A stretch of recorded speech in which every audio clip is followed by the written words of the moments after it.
My name is Jen Riddell. I am a plant biologist and I am with the California Native Plant Society today. Hi, my name is Michael Jones. I am the University of California Cooperative Extension Forest Advisor for Mendocino Lake and Sonoma counties. Hello, I'm Mary Maeda. I'm the North Coast Forester for the Natural Resources Conservation Service. So the goal for today is to provide context for work in fuels reduction. So fuel load reduction work is often very expensive. We want to help crews have an idea about the decisions that they're going to make in terms of what plants to cut, what plants to leave, when you limb a plant up, when you would cut it all the way to the ground, and get a little bit of a context of what kinds of plants they're going to encounter when they're out working. There's a lot of talk about how to conduct your defensible space clearing around your homes, and today we're going to really look at how you do that outside that 100 feet. How can we reduce fuels while still having a light touch on the landscape so that we are not only reducing fuels and fire hazard, but also increasing forest health and productivity? Yeah, that's what I was going to say, so thanks, Mary.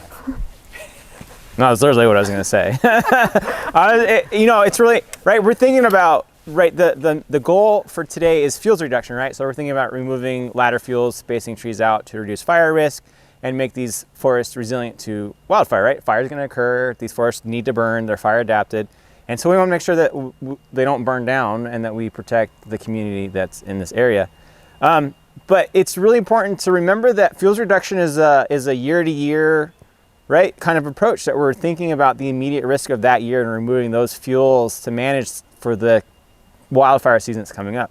But as Mary mentioned, the long-term goal here is to improve the overall forest health and condition of the stand, to make it more resilient long-term, to have trees that are resilient to fire, that are healthy and disease and insect-free, so that we can have a condition that's more sustainable into the future, and we're less worried about the fire risk moving on and not having to go every year we got to worry about fire and cut the fuels out. At some point we get to a situation where the forest is just resilient and we don't really have to do that much investment and intervention to help it through some of these wildfire disturbance events. So, right, we're focusing on very much removing these fuels now, but thinking long term, how do we help this forward in long-term trajectory become more resilient and healthy? All right, so Mike talked about creating a resilient forest, and what does that really mean? That means individual trees. We want fewer, larger trees. And so our goal with fuel reduction is really aiming to remove mainly smaller, weaker trees that would stand less of a chance in the case of a wildfire. And what we're really looking, the basics of fuel reduction, is increasing the distance of vegetation both on a horizontal and vertical axis. So I'm looking right here, and we have some smaller tan oak and we have a big old Doug fir. And then we have some smaller Doug fir around here.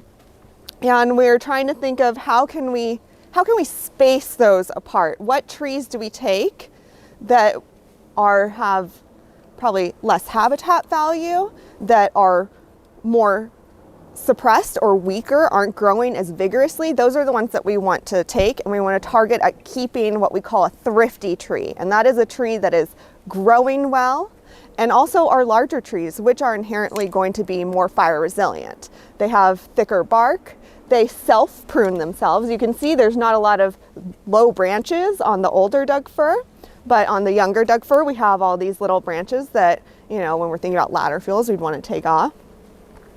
So when I come to a spot and I'm looking at what to take, I think about the distance between the tree trunks, but I also want to look up and I want to look at the canopy and see, are my branches overlapping? I want to avoid that. I kind of want them just touching each other, maybe a little separation, because they are going to keep growing and will again touch each other. So we're really looking to give each tree the most room to get more light. We're reducing competition, so there's more water per tree, more nutrients per tree. And we also think about, in the future, these things are going to be growing even more. So maybe we take more right now and we're like, oh, I'm kind of leaving a big gap between, but that's okay because that gap's going to eventually grow in together. So I'm gonna start on this side and kind of just start marking through. I see I have these 3 tan oaks, and see how they're really close together. If I'm looking up, their canopies are kind of intertwined. I feel like I only need 1 of those. So which ones do you guys want to leave? The big one. Yeah. So I want to take these smaller ones. And I'm just giving them a squirt of paint so that we can visualize what's going to be taken. Now this is the tree that I want to leave, right? I want to give this big mamma jamma some space. So then I'm looking at these smaller Doug firs. Do we need all of them? I mean, I can straight off the bat look at this guy. Look how thin its crown is. It only has green foliage on one side. This is what we call a weak suppressed tree. I want to take this out.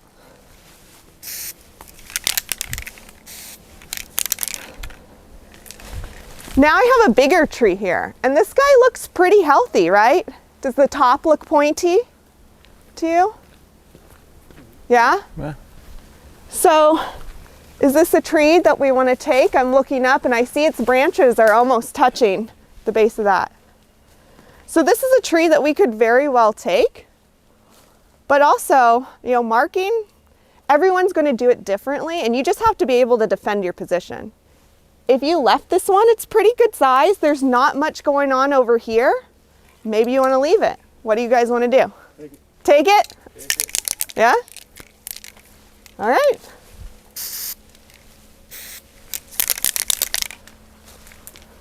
So the object is roadside clearing up to at least 10 feet, and then we see what happens after that. Yeah, so that's a good point. What is the goal besides fuel reduction? What is our prescription? And our prescription is basically your work order of what to take and what to leave, and where you're doing it. So you're starting within 10 feet of the road. I'm always going to mark heavier around a road than further back, because if we think about our ignition points, that's the road. So we want to be heavier right along the road, and then we can feather it out. Yeah. All right, so we have 2 trees right here. Do you see how their canopies are kind of touching one another? You'd take that one? Why? It's dying. It's dying. I don't know.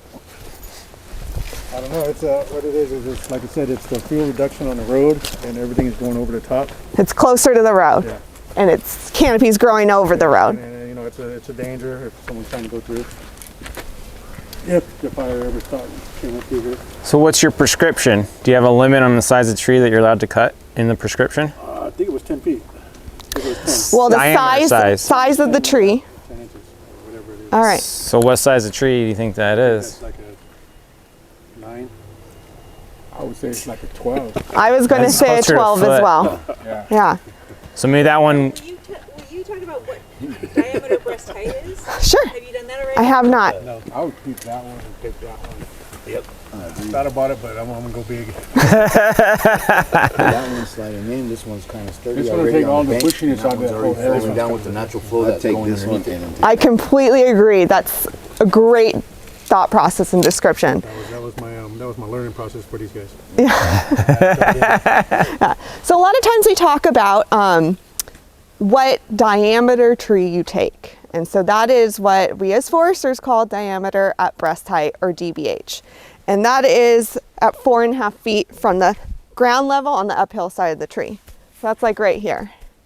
So that's when we are talking about size of trees, what to take. That's the area that we're looking at, what size. All right, so back to these 2 trees. This was a great discussion, and it shows that people think differently, and you just have to be able to defend yourself. But I agree with the rest of your crew. I'd take this one. It's smaller, it's leaning, and this one is nice and straight. And you know, as far as ingress and egress for emergency vehicles that are tall, you can prune it up more. Yeah. Sorry, little tree.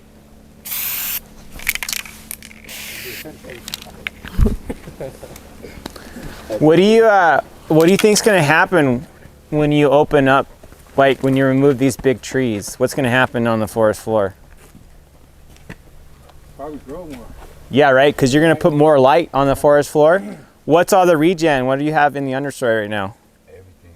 Yeah, you got a lot going on. You got a lot of hardwoods in there. You got maple. You got some, I think that's a bay, manzanita, madrone. So that's something to think about too when you're thinning, is we're thinning to remove continuity of fuel, but also we're adding more light to the forest floor. So how does that affect the regeneration of the stand as well? I would almost think it adds more fuel, all that stuff on the ground, right? I mean, Yeah, all this, right? yeah. Which in turn adds more work next year. Okay. Or it affects how you approach what as you're going now. Are you leaving more shade to help kind of keep that in control? Or when you come through and you start managing the underfuels, are you cutting more heavily to remove some of that future regeneration?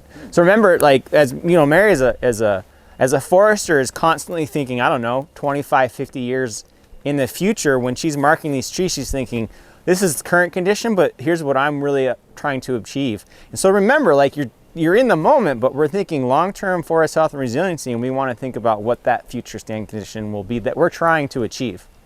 So it's really important to think not just about the trees you're cutting, but what's happening below you too in regenerating. Wait, can you talk specifically looking at that? What would you take out on the understory as you're adding a little more light in that zone?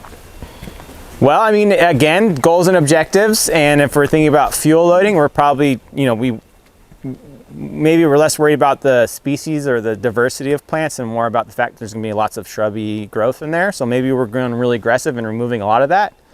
But also, right, remember, that's the next generation. That's the next cohort that when these trees get older and they're going to die, there's what's replacing the canopy. So we don't want to nuke it. We don't want to take everything out because it's the regeneration, it's the next cohort. So maybe we're thinking about what we want the composition, that structure to look like in the future, and maybe we want a nice mix. So maybe we have that little Doug fir seedling, sapling, and we have that bay. So maybe we're just spacing out our small regen as well and kind of thinning it out and having that diversity built into the regeneration. But a lot of that stuff's going to get kind of messed with as you're felling. By looking at that when that was done, all that cutting was done. Last year, the year before. I don't know, Mary, what do you think? Like a year or two ago? Yeah, it still has leaves on the madrone next to that rock. Oh, the dead leaves? Yeah. Yeah, so yeah, within like the last year. So somebody already came through here and a lot of this is regeneration. Like these are resprouts from the bays that were cut before, and that maple is just like taking advantage of this new found space to grow, and it's doing really well. It's worth adding that knowing what plants you're dealing with is really helpful here, because some plants are going to stump sprout, right? They're going to sprout from that basal material that you leave behind. So some stuff, if you cut it to the ground, it's just going to grow big and bushy and make more fuel for next time. And so some things are better to limb up and some things are better to cut to the ground. And it's back to your objectives. Are you also trying to create some habitat for wildlife, or are you just worried about fuel loads next to a road, right? So there's certain plants that are good to cut to the ground, like Douglas firs are really good to cut all the way to the ground as close as you can get. They won't stump sprout, but madrones will. So if you leave any material, that madrone's just going to grow right back up. So it's probably better to limb a madrone up if you can, or if your goal is just to get rid of it, you're just gonna have to come and keep cutting it back, right? Does that agree with what you're saying? Yeah, I was definitely heading towards this resprout versus non-resprout, which we can talk about more, but that's crucial too, is, the trees are gonna naturally regenerate through seed, but they're also gonna resprout like crazy in some cases, and that's something you have to think about long term, and how you're gonna manage for that, right? One of the big things I always tell people is there's never one and done vegetation management. Vegetation grows, that's great, but it just means that you're going to have to continuously be doing work. And so when you are deciding what to cut and how much to cut, that's something you think about.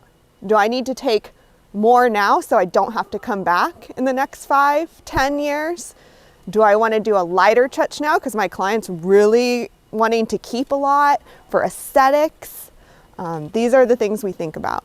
Also, going back to thinking about how much shade you have, I am more comfortable having less shade around roads. As we get further back from roads, we want to have what we call a higher canopy cover, because the more light, like you said, you have, the more things are going to grow. And what we're trying to do is keep a high percentage of shade to help suppress regrowth, so you don't have to come back as often. Yeah, and I think something else important to think about is not only is this an ongoing process, but what are your potential future tools that you'll be using, right? So we're hand thinning right now. You guys are coming in with chainsaws and hand saws, but maybe the next entry will be with like a masticator, heavy equipment, where it'll be more of a just kind of mow it down and really aggressively thin it out. Or maybe some point we could bring prescribed fire back into these systems and use that as a tool. So keep that in mind too. Like, think about, you know, if I had to come back here, what would I want this to look like, and how would I approach management in the future? Because there's lots of tools available to us, right? It's not just hand thinning. There's lots of things that we can do in these systems. You want to keep marking? Sure. I had another thought that I'm There's like there's these madrones right here. Yeah, which, you know, we like our hardwoods, but it does kind of have a broken top. So Oh, I have something about going back to time. yeah. So thinking about our time frame and what is currently good enough versus what's going to be good enough in the future. So when we are looking at the spacing here, the way it is, before we marked any of these trees, there's a lot of space. If a fire came through here, there's probably not going to be much to bring it up into the canopy. It's probably going to stay pretty low. But by marking these other trees, we're ensuring in the future we have healthier, larger trees that can take up more room. All right, so we have some madrones right here. And what's one of the first things you notice? Broken. Yeah. So is that something we want in our fuel reduction, especially along the road? Probably not. In other areas in the forest, keeping structure like this can be really valuable for habitat. But when we are thinking about what is our objective here, right now it's roadside clearing, so I'm going to mark that. Do you have any? Can we just cut that branch off? You could. That is another option.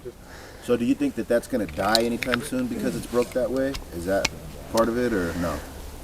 It could or it couldn't. You can never know, because if you have broken areas or wounds, that is another entry point for disease.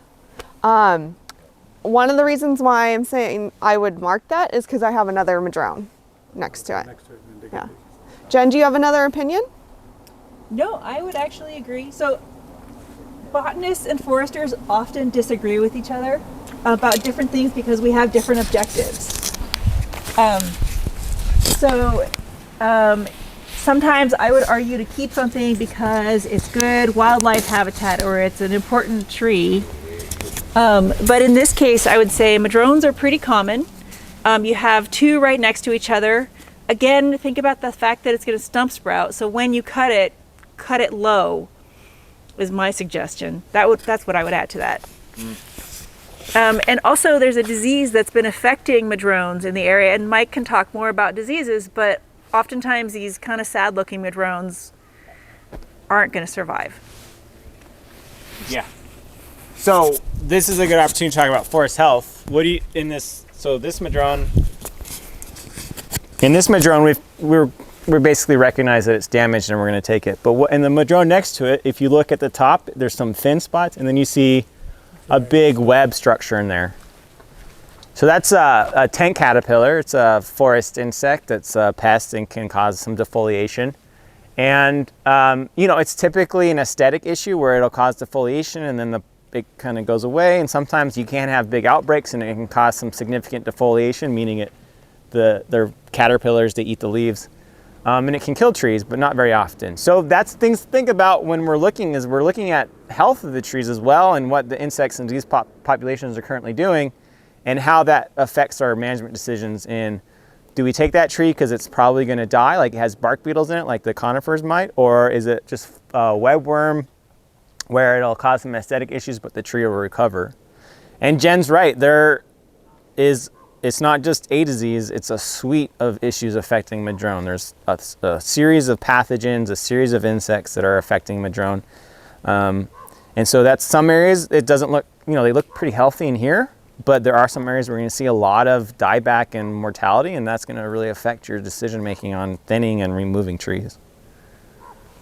But it's cool stuff to think about when, look up and see what's going on. And, that kind of gives you a sense of what the health of the system is. If the trees look real, it's very dense in here, but the trees overall are pretty healthy looking. I mean, they certainly are stressed because there's a lot of competition, but there's not a lot of mortality. I'm sure if we looked around enough, we could find some dieback in trees that were dead from insects and disease. In fact, maybe when we talk about it in a little bit, we have some of that here, but in general, they look pretty healthy. So overall, this is a pretty good site that with a little bit of management at this point, we can really improve the condition of this stand.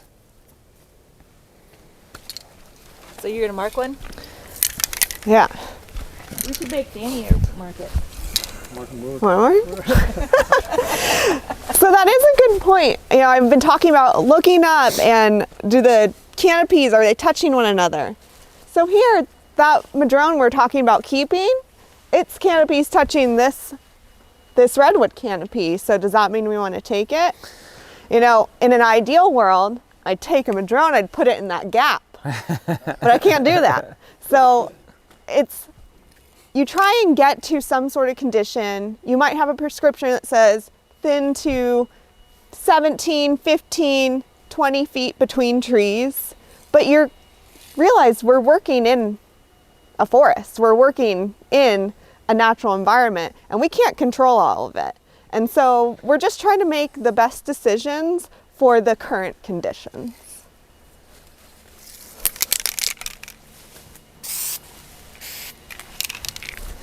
And one of the reasons why I also feel like I can take this one and not that one, even though that canopy is impeding on that redwood, this canopy is, will open up for this younger Doug fir to grow more. So. Let's move downhill. You guys all know poison oak, right? Oh, yeah, I love it.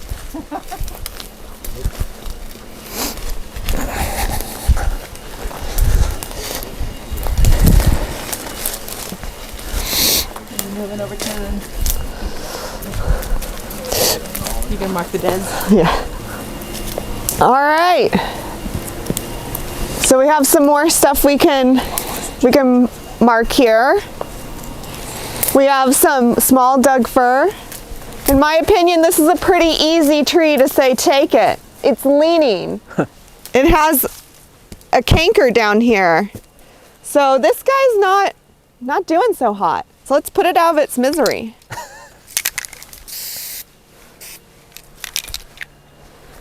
We have another small Doug fir here.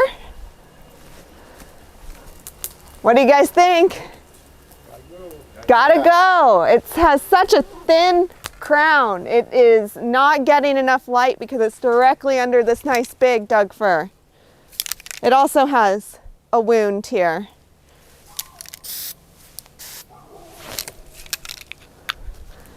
Okay, now we're getting into some smaller understory stuff. We have this tan oak. What do you guys think? Leave it? I say take it. You say take it? Take it. Take it. It's going cricket. So this is a situation where make your case. I'm fine with leaving it as well, personally, because once you cut it, it's going to sprout again, and we're going to have something that's bushier and probably more flammable. It is kind of close to this Doug fir, the large one we're keeping. So in that case, you can make your case of taking it. But what do you think, Mike?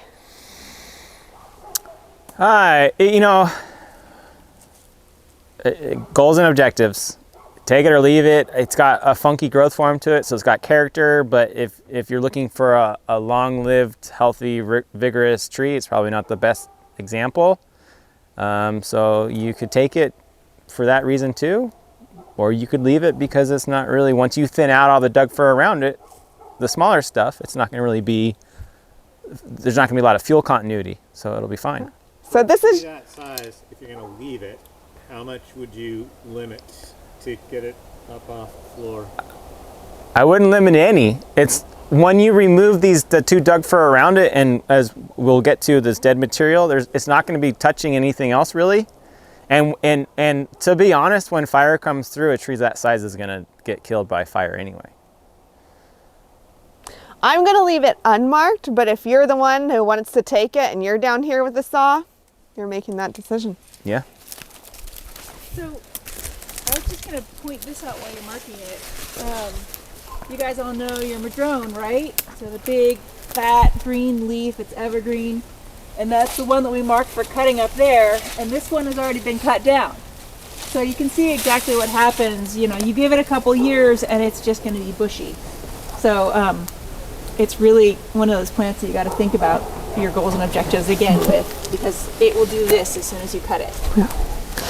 So with our resprouting hardwoods, our madrone, our tan oak, our bay laurel, think about whenever you make a cut, it's going to have multiple stems come back. Are we making a worse problem then? Are we going to come back and follow up and thin out those sprouts later? That's something you have to think about. And was one of the reasons why I was thinking I'd leave that, because it might just sprout up again. Huh. All right, what do you do with dead stuff? Yeah. So, yeah, so this stuff here, it's just a lot of fuel, right? And it's kind of a mess, and there's a lot of room for air to go through. So is it providing habitat?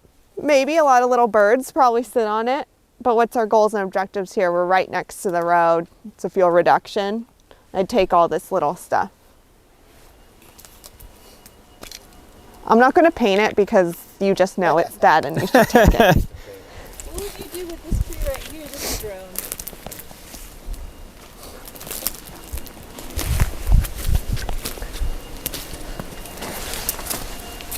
You want to talk about this one, Mike? You got... Yeah, you know, so this would be an example of a tree that has that, what we were referring to before. It has the leaf blight, and it probably has more than that. It probably has some cankers on the branches. So you look at the tops of the canopy and of this particular tree, and a lot of it's dead. It's also resprouting from the base. And so these trees have these kind of adaptive strategies where, you know, if the above ground biomass is starting to die or can't produce a lot of sugars through photosynthesis, it resprouts. So maybe in my mind, I'm seeing this tree is this above ground biomass, the part of the tree we can see, is probably dying, and it's starting over. And so in my mind, this is an easy take because it's resprouting. If you leave it, it's going to die and keep resprouting. If you cut it, it's going to resprout. At least if you take it, you're removing that fuel that would otherwise be, it would come down. So you're talking about these leaves that are all chewed on and stuff? yeah, you see, like, yeah, so yeah, all the leaves that are there are like totally chewed on, so there's some insect chewing on them. But if you look at the top, see how it's all black and kind of brown and sooty, and there's no leaves and any foliage. That all died, and those branches are potentially dead. They look very dead to me, and that's not going to regenerate. And so all this tree has is this stuff right here, and this whole side is dead. And so the tree's just slowly dying back. And then it said, you know what? The tree's like, look, I'm going to try to pull as much sugar as I can with what I have left, put it into my roots, and then start over. So this is your follow-up. A lot of times you're going to have to come back and follow up 3-5 years after treatment, especially when we have these resprouting hardwoods. Right now, they're at a size that I'm not really worried about them from a fuel standpoint. In the future, they're just going to get bigger. So do you want to just leave them for now and not take the time to cut these little guys and come back later to do more thinning? Or you're here, might as well snip them off and knock them back another couple years. Snip them. All right. I have a question So if you have a whole bunch of them, would you maybe leave the tallest, happiest one so that it could grow up and shade out the others so you don't have to keep having to come back and pruning back these littles? So leave one or two that are looking like they're going to make it to treehood. Yeah, so when I'm in a space where there's a lot of resprouting stuff, where they're kind of just a bunch of resprouts from a single stump, I like to come back and thin it to one or two. And I like to do it at the time where there's a clear winner. And then I'm hopefully going to suppress any more resprouts so that the tree is focusing all its efforts on that one or two stems that we left. If you want a tree there.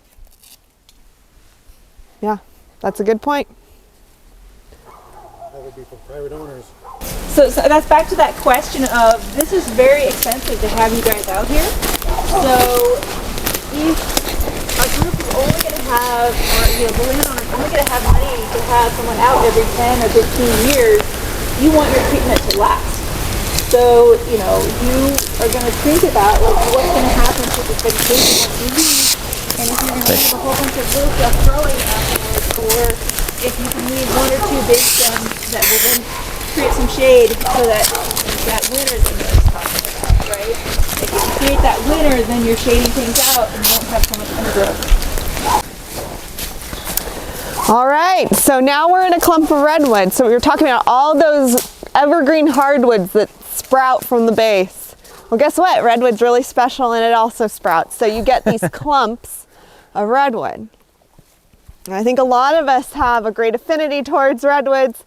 They're our big, majestic California tree, right? But there are times where you have these clumps and they should be thinned out. So here, what do you guys see? The little ones. Yeah, so you see you have some of these really nice big ones, and they are the clear winner because all these little guys are all what we say suppressed, right? They only have branches on one side, the top might be busted out. So these are the ones I don't want the root system to keep spending energy on.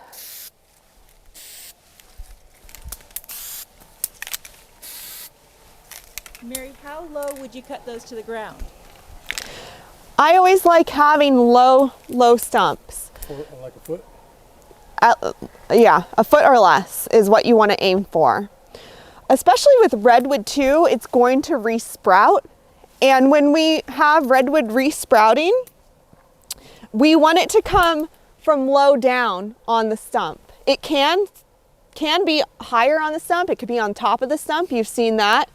Those in the future, those trees are going to be weaker. They're not going to be as structurally sound. So we want to give our future trees the best chance, and we want them coming from the base, as close to the ground, rooted in the ground as possible. So the higher you cut your stump, the more chance there is to get sprouting that's not from the very base. Another thing to think about in clumpy areas, or how are you going to get the tree out? So I'm looking at this guy. It has a poor top. It doesn't have very much foliage. I feel like I'd want to take it. Mind you, it's too big for our prescription now, but just as an example. But I couldn't just mark this one and not mark things around it, because how would you get it out? So that's something you also have to think about, is not only what trees you want to get out, but the physical operations of it. Are you setting yourself up for success, or are you setting yourself up for a tree just to be hanging up and creating a danger?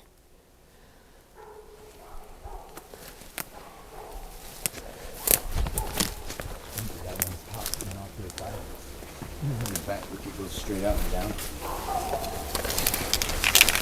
So here we have more that are all kind of busted up and what we call deformed. So they have their place in the woods, but sometimes if I'm trying to take thin stuff out, I'm going to target kind of these deformed ones.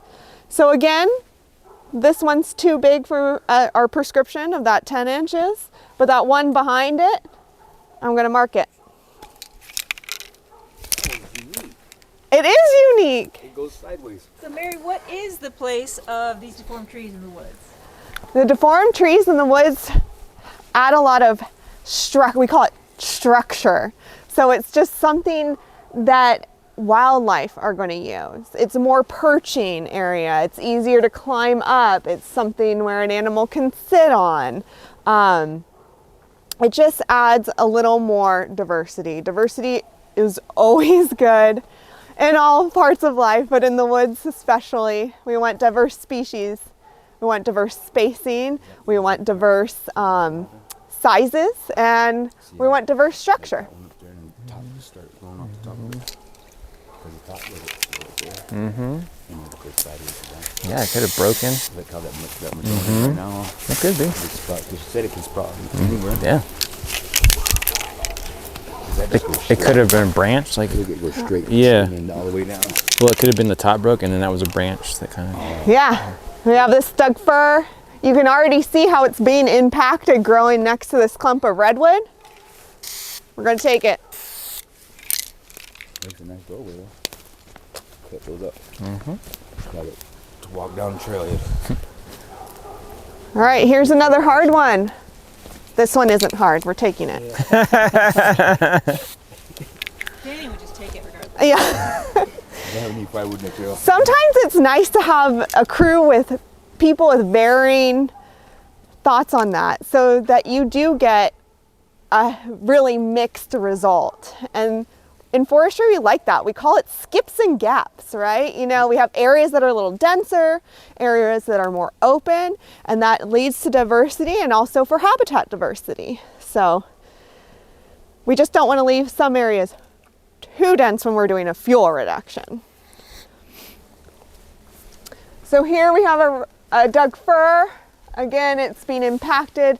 It doesn't have any live branches on the side that's against these redwoods. Do we want to take it? Take it, definitely. Take it definitely. That's always your answer. How about other people? What do you think? What do you think, Scott?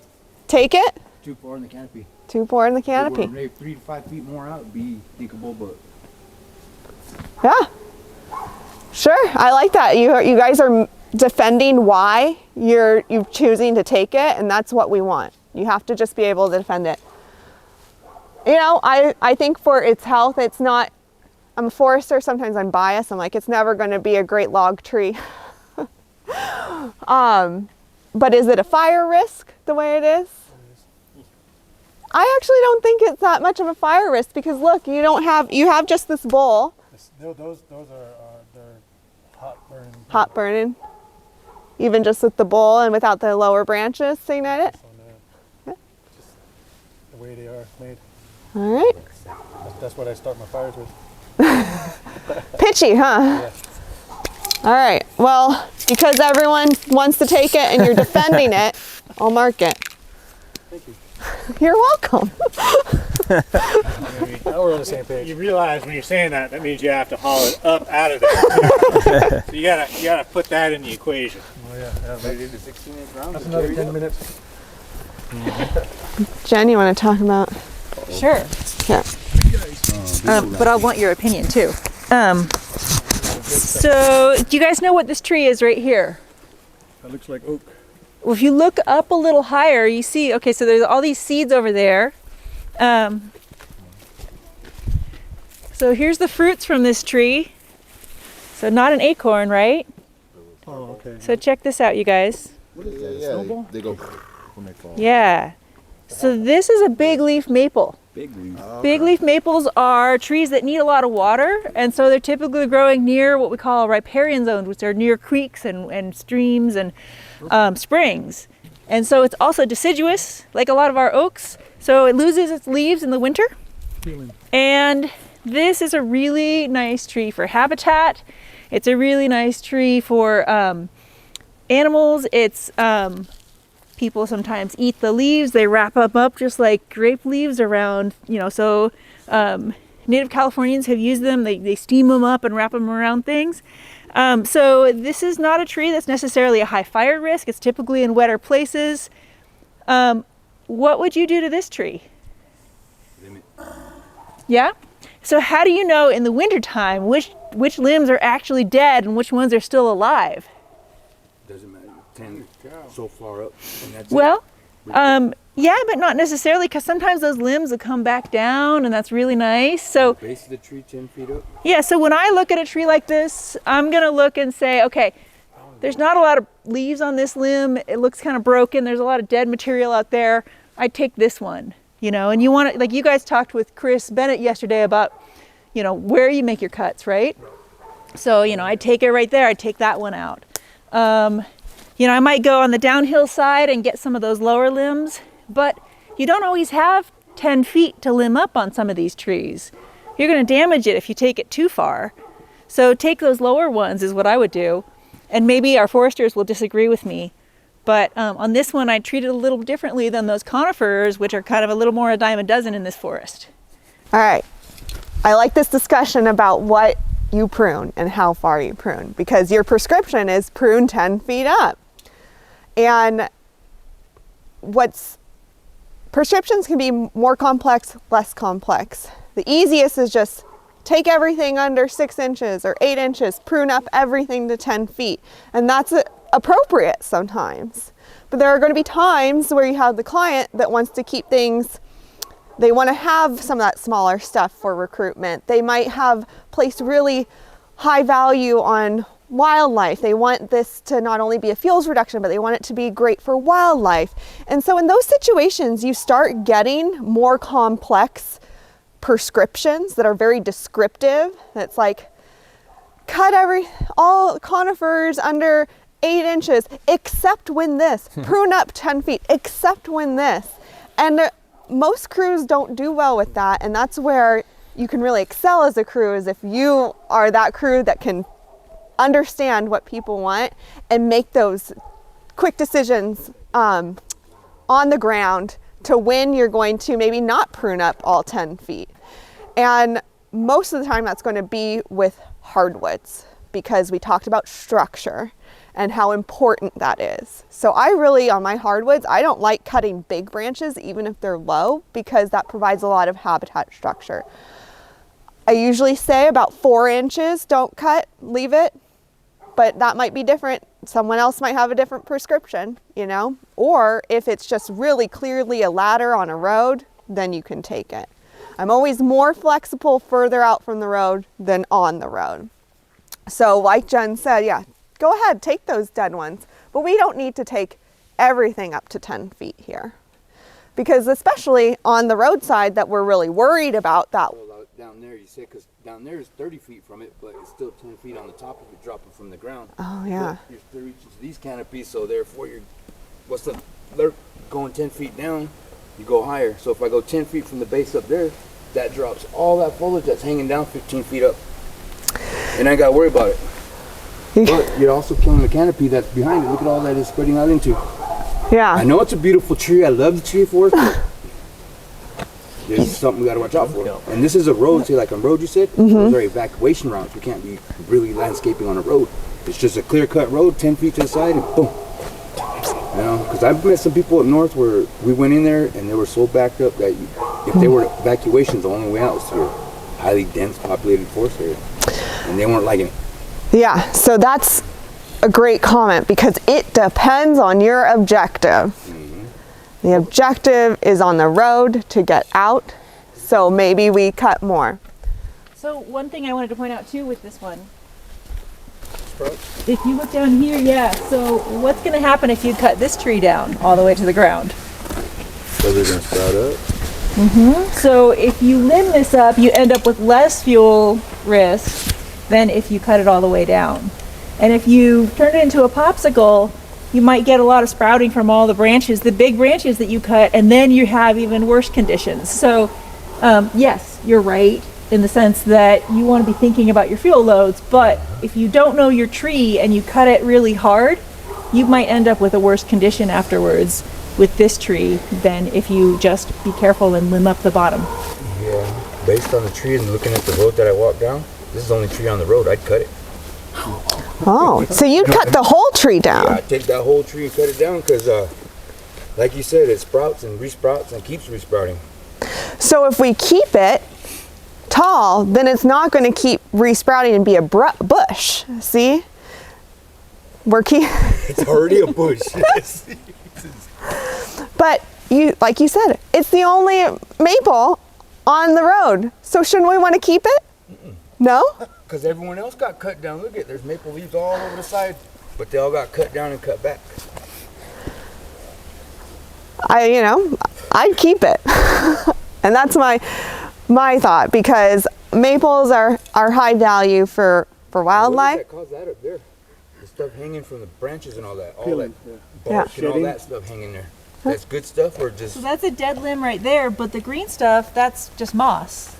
No, I mean like just all that, because the whole tree You is know- covered in dead stuff hanging. That's what I was just thinking about that. So it's a multi-stem tree. You have like several generations of resprouts, right? So like the really smaller green smooth stuff is like a second round of resprout. This is older. This whole branch is dead. How would we feel? Like, how would you guys feel about cutting it back all the way? I mean, this is all dead. What would you feel better if we cleaned it up more? Well, if we took this whole branch out and thinned it out a little bit and limbed it up and was a little, Clean it up, thin it out, and- not make it a toothpick or like you said, anything that. Just make it look decent, cut off the dead branches here and there, a couple extra things that will fall, possibly because there's stuff hanging from a tree. and this is all tan oak and bay.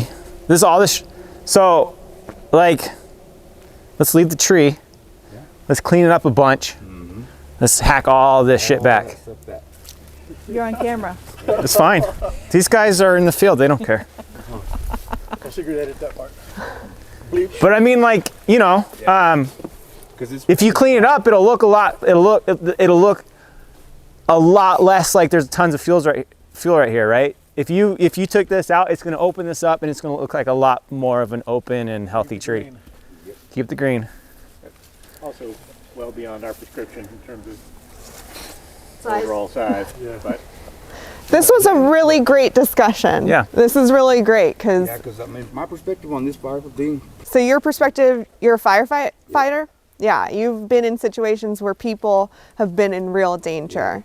And so you're coming with a different perspective than maybe we are. And it's good to talk about these perspectives and, come to something that we understand where one another are coming from, and that we came to kind of a compromise, thin out the dead stuff, limit up, take out all the other stuff, but we still have our maple. So, yeah.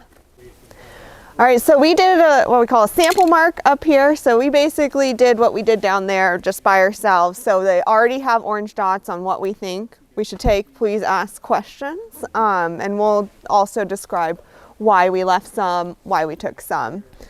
Just looking initially here, we have some big trees that are above our diameter range of our prescription. In an ideal world, we'd take the middle one, give the other two more room, but that's outside of our scope at this point. But right now, I'd like to talk about these redwoods right here. And should we take some? My gut reaction is I don't want to take them. Look how straight they are. They're so nicely formed. But our prescription, our goals and objectives is not to grow redwood.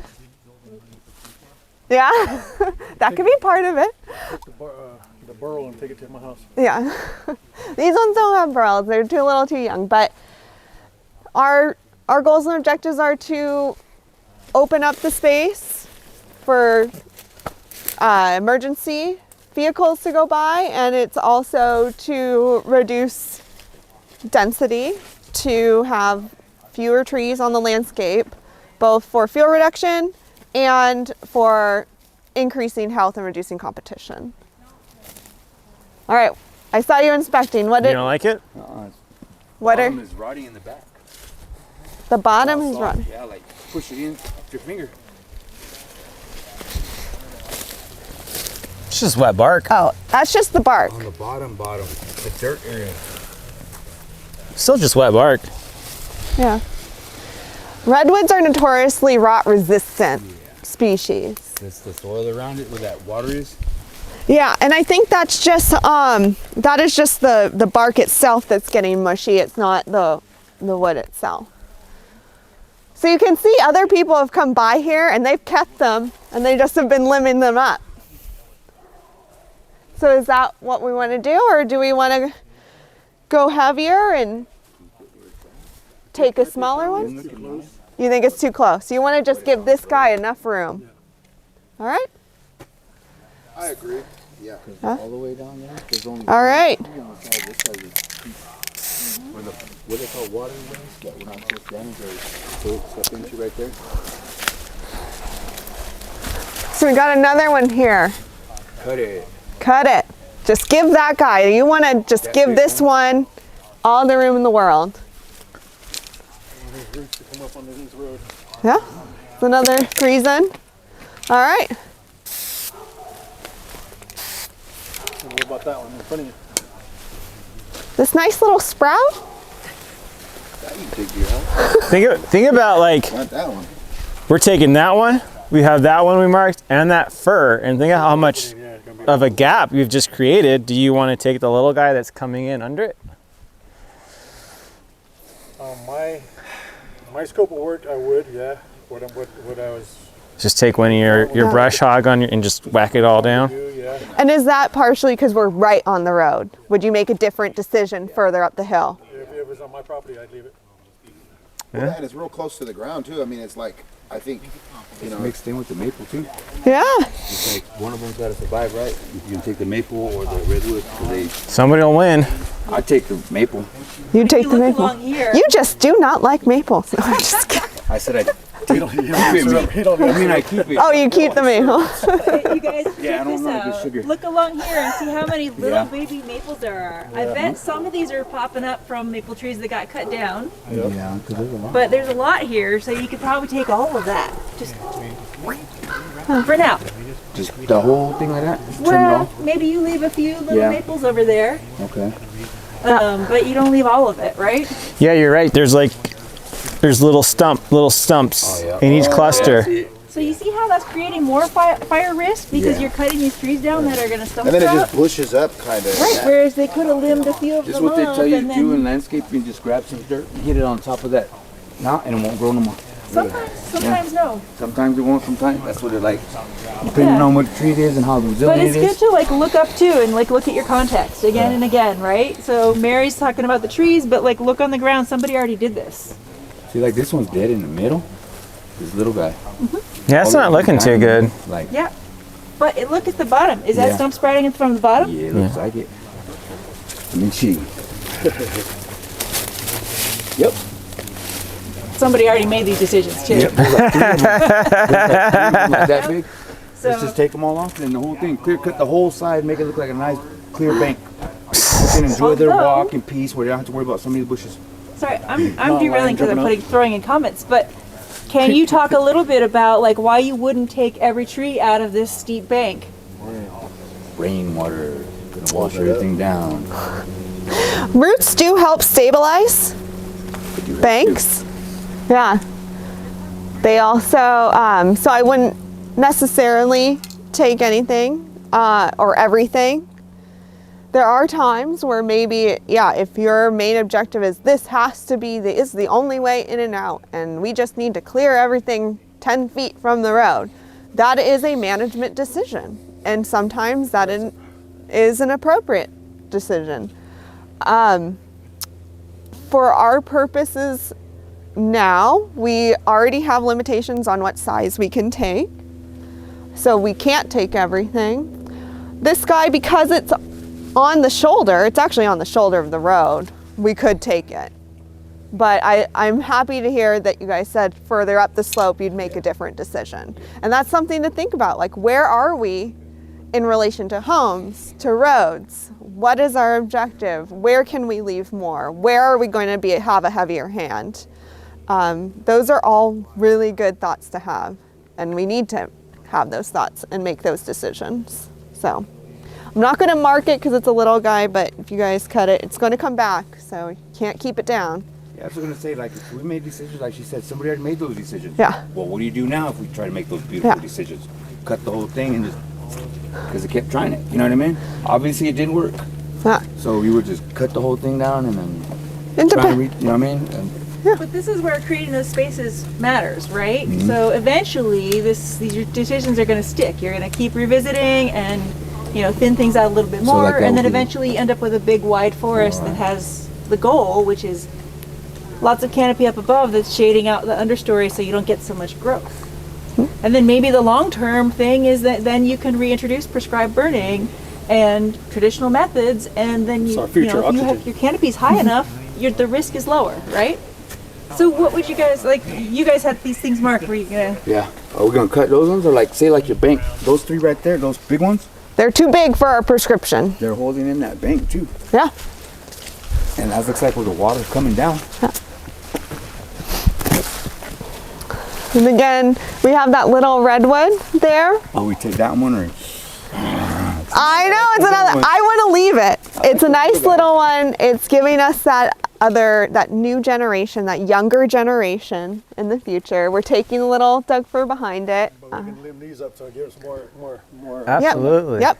Absolutely. Yeah. And you can't replant something like that or even this? You mean transplant it, or Yeah, transplant. they're not great at transplanting. No. You can clone them from cuttings, but that's like more, some timber companies do that. They have a greenhouse and they have, Avenue Yeah. Giants. they actually have little petri dishes, or they have the tissue and they're making clones. Yeah, forest science is really fascinating. Done a lot.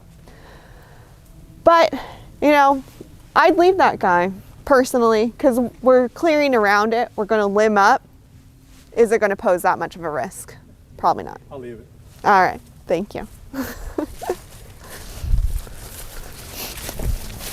Chris was just grabbing this tree. What would you guys, yeah, there's the little ones going right on it.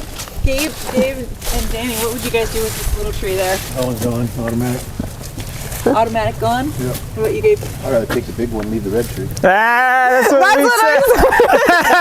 That's grow out here. Yeah, that's exactly what our These conversation. are probably foreign too. That's what I wanted to say earlier. Like, They're not. They're native. But like he asked about the native trees. I'm like, you think in the last 200-300 years, a lot of trees are Everything plants was and redwood. stuff. Everything was redwood. Yeah. Didn't they come? They probably got brought over or something. No, Every single one of these trees here is a native. Really? Yep, they all belong here, but there was different trees that were more dominant historically, right? So different So it's forests, just like the different smaller, management. bushes and stuff that are sometimes foreign. I did some work for EPA before, and we had to, do this eradication of all these, I think it was like arundos and stuff. Oh, yeah. That's nasty. Japan. Yeah. Yeah. Yeah. So I always thought of that, and then when he said something about the trees, I'm like, some of these trees probably weren't even here 300 years ago, or something. Yeah, so all these trees are native, and like Jen said, they were different proportions, so, and that was really suppression of fire, and it was the history of logging, of taking all the big redwoods and then bigger Doug fir too. So These are the big ones. yeah, these are the big ones now, which in the past weren't the biggest ones. Pacific Northwest traditionally had some really large Douglas firs, like up to 400 feet tall. And that's what this Yeah. is, Biggest right? one, This is right? Douglas. So this is a Doug fir, and so traditionally, Doug firs were a big part of the forest, and they got very big. Yeah. Because of the opening of the lights from the redwoods. One thing Mary and I were talking about is reconstructing site history, and a good way to determine what this stand probably looked like at least 100 years ago is to look at the stumps. So what is it, what was growing here before it was cut, and you can look at the stump and you get a really good idea of what were the species on this site. And we saw big redwood stumps. So this is probably like a nice mature redwood stand. All through here. And there's still lots of redwood in here, but because some of it was removed, and then all the Doug fir and all the other plants that were already here moved into that space that we artificially created. So it's like everything was here. It's just that we've, like Mary said, we've rearranged it through management practices, and it's kind of grown in that kind of conditions that we've given it. So it's not that this isn't bad, right? This is all native. Yeah. This has happened through succession, a normal process of growth and regeneration. But it certainly is a huge influence from human activity, and that part of what we're doing is removing some of this fuel loading, but also trying to help it be more resilient and maybe get it to a different composition of species. Okay. Yeah. But regardless of that, I'd still favor the redwood if I had my way. But We said the same thing. Tree, leave the redwood. but right now, we can't do that in this prescription. So does that mean we have to take this redwood? It's going to resprout. If we do, it's just going to start over. I mean, going off the fire reduction, I would say probably, yeah. I mean, take it down low. I would say, you know, this is better than, you know, it being down here already and up top, you know. So, I don't know, maybe you could limit up, but I think then they look ugly like that. Just, you know, that's not what they're made to look like. So Redwoods don't like pruning. They don't do well with limbing. it don't look like they're made for that. No. They're supposed to be. I know, we had the same conversation. Mary's like, I want to keep the redwood. I was like, yeah, but the prescription, but you're right, because it's basal sprouting and so it's like lots of fuel in there. So maybe we just take it and let it resprout. And that way, when that fir eventually does die and fall out, then that redwood's ready to go. I don't know. Yeah. Yeah. So we work with what we have, right? We can't dictate everything. So as much as we want that space to be occupied by redwood, given our limitations with the prescription, given our objectives, maybe we cut it. Sorry, tree. Sorry. You look so nice.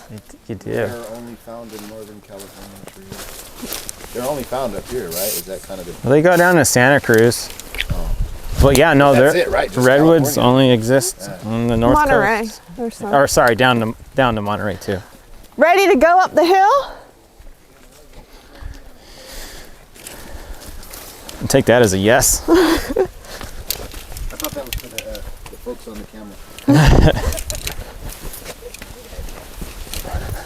Yeah, okay. So we've moved into the stand from the road, and you know, so it's the same species, but if you notice, you know, we're in the forest, so it's completely different, and the way we think about management is very different.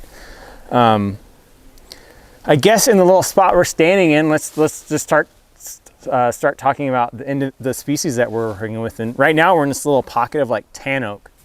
And what's really important about that is that there's an invasive disease called sudden oak death that is killing tan oak. And we're actually standing in some of that mortality. There's trees with the brown leaves standing, like those ones right there, kind of behind us. You see how that smaller tree has just all the brown foliage, the brown leaves on it? Yeah, and then if you look, it's hard to see, but up on the kind of further up above us, there's a bunch of tan oak in there too. So what's happening is this disease is killing these tan oak. And so when we're thinking about managing, you know, and this question is much larger than just for fuels reduction, but managing for forest health in general, is this disease is going to kill tan oak. There's no way, we can't really stop it. It's just running through and it's causing a lot of mortality. So, right, we have dead trees now that we should be removing, but we have living trees that are going to die too. And so it's going to be adding potential fuel in the future and having a potential effect on fire behavior. So part of thinking about this is what's going to happen in the future, as we've been saying, and how do we think about thinning? Do we take more tan oak? Do we take the same amount that we would normally and then just have to come back and continually manage the mortality as it occurs? What's the strategy there? And it's pretty tricky and complicated because, as we were talking about before, every time you cut a tan oak, it resprouts. So if we take a bunch of tan oak right now because we know sudden death is going to kill them, we've now created a bunch of shrubby regeneration that's adding to fuel loading. So it's an interesting kind of conundrum, right? How do we think about this? How do we balance these needs? I don't know. We don't really have a good answer.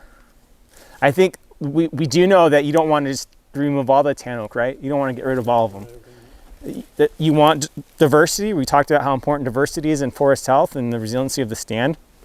We don't want to kill all the tan oak. There's no point in that. Yeah, I don't think our scope of work is to clear cut everything. Yeah, you don't want to clear cut. You don't want to do conversion or anything like that. But we definitely need to think about, there's a lot of tan oak in here. Let's thin it out. Let's maybe space it out more so we can slow down the spread. Definitely take out the dead trees and try to open it up a little bit so that maybe we can recruit some more growth of other tree species that aren't susceptible to sod. So it's a complicated factor, right? Invasive diseases and insects complicate forest management beyond. I mean, it's just it makes it almost impossible to even think about long term how you're going to manage for something when you kind of have this vision of a lot of destruction and mortality. I have a comment for that.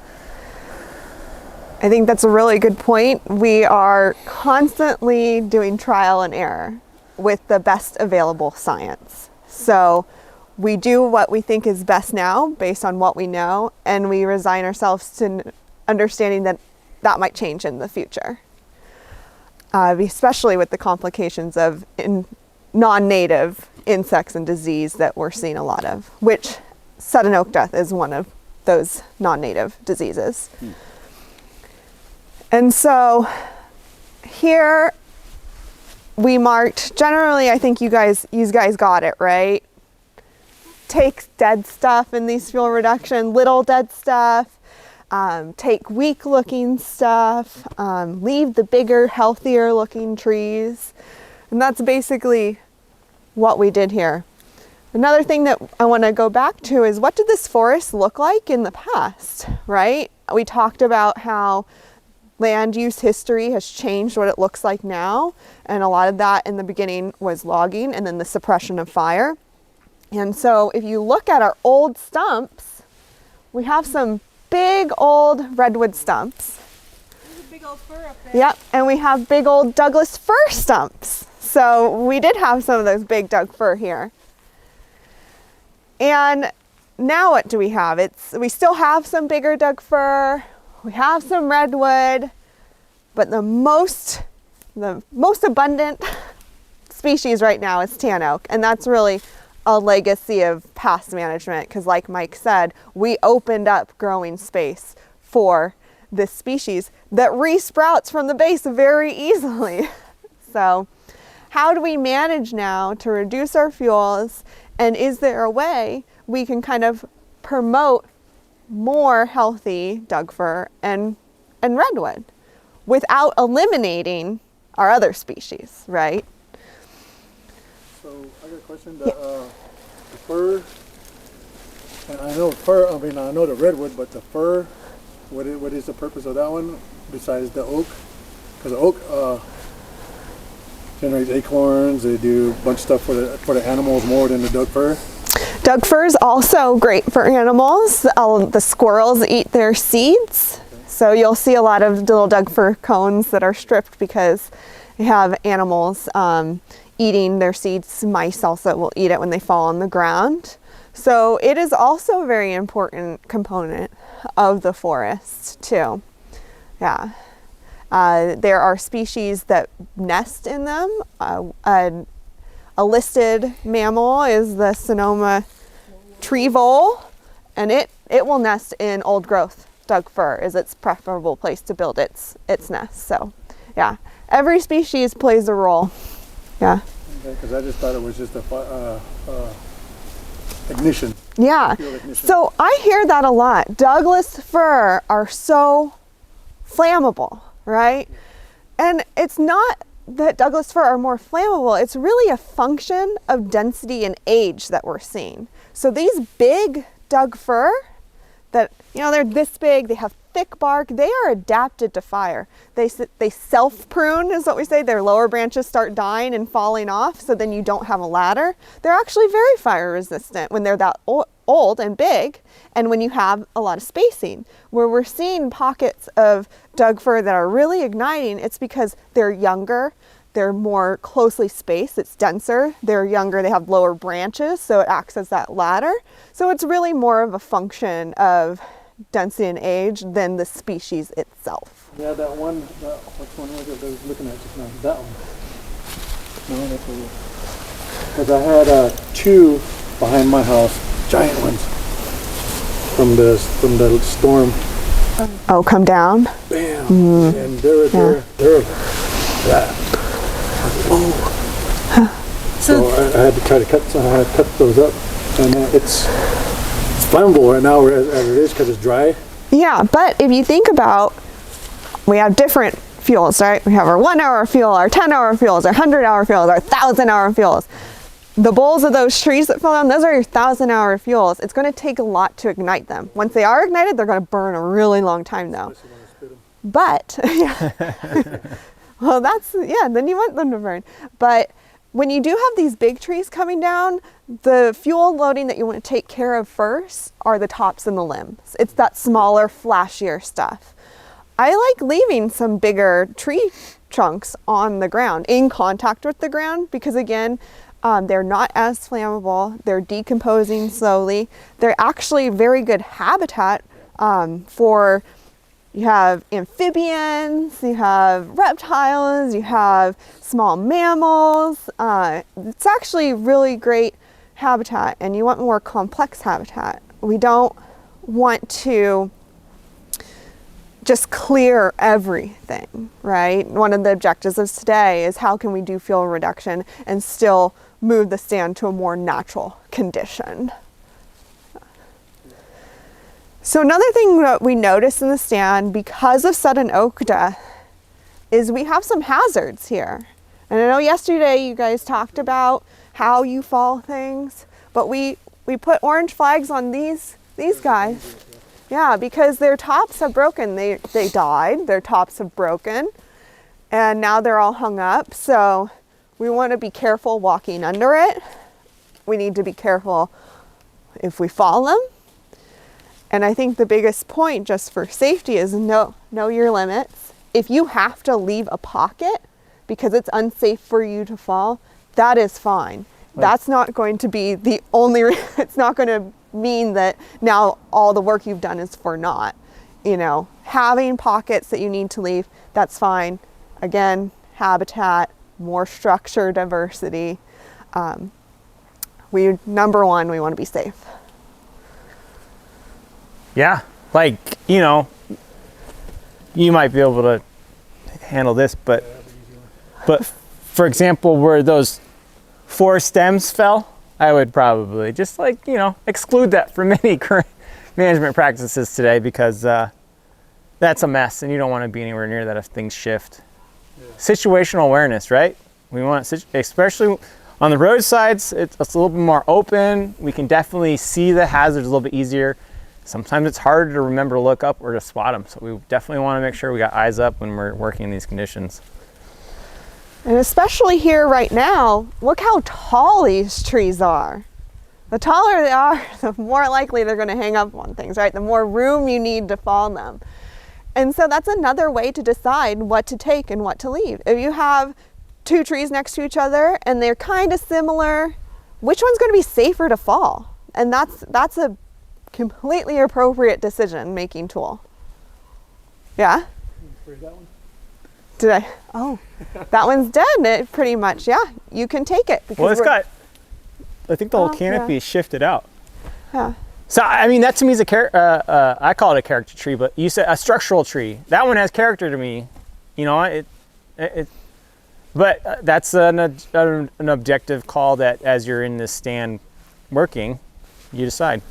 This tree, looking up, I noticed you marked it, but if you look up here, what is different about this tree right here?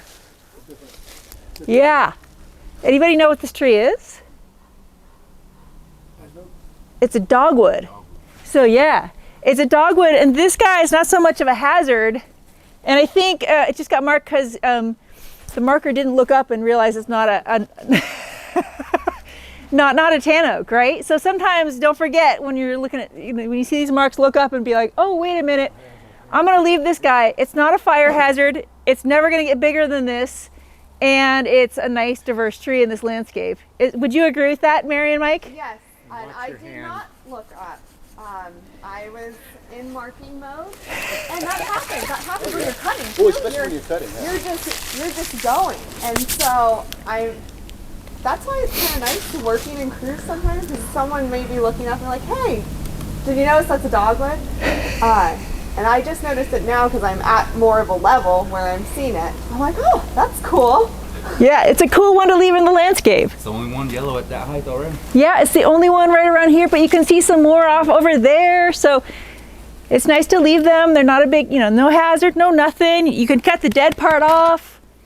So Do you guys have any questions? Is there anything that you're looking around and you're like, what about this? Why did you mark this? Why didn't you mark this? No, yeah, you got. I think you guys are explaining everything pretty good. Great. Over-explaining. Not much. Like I said, I'm new. I'm probably the newest to all of this, besides maybe our camera woman. So it's all like, gimme, you know. Good. I love that attitude. Gabe had a question about how we tell the stumps of the redwoods from the stumps of the Douglas firs. I thought that was an excellent question. Do we want to walk over? Because there's ones really close together right there. So you want to check these out? Yeah, you could tell. I could tell. I feel like I could tell They're what. two different things, right? Which Looking one's at it real redwood and close. which one's Doug fir? No, this one's good. No, wait. Yeah. Yeah. The So bark. You can tell by that bark. It's shardy. I mean, I can tell that's redwood. I would know what that is. It's a technical term. Yeah. Chris, what do you think?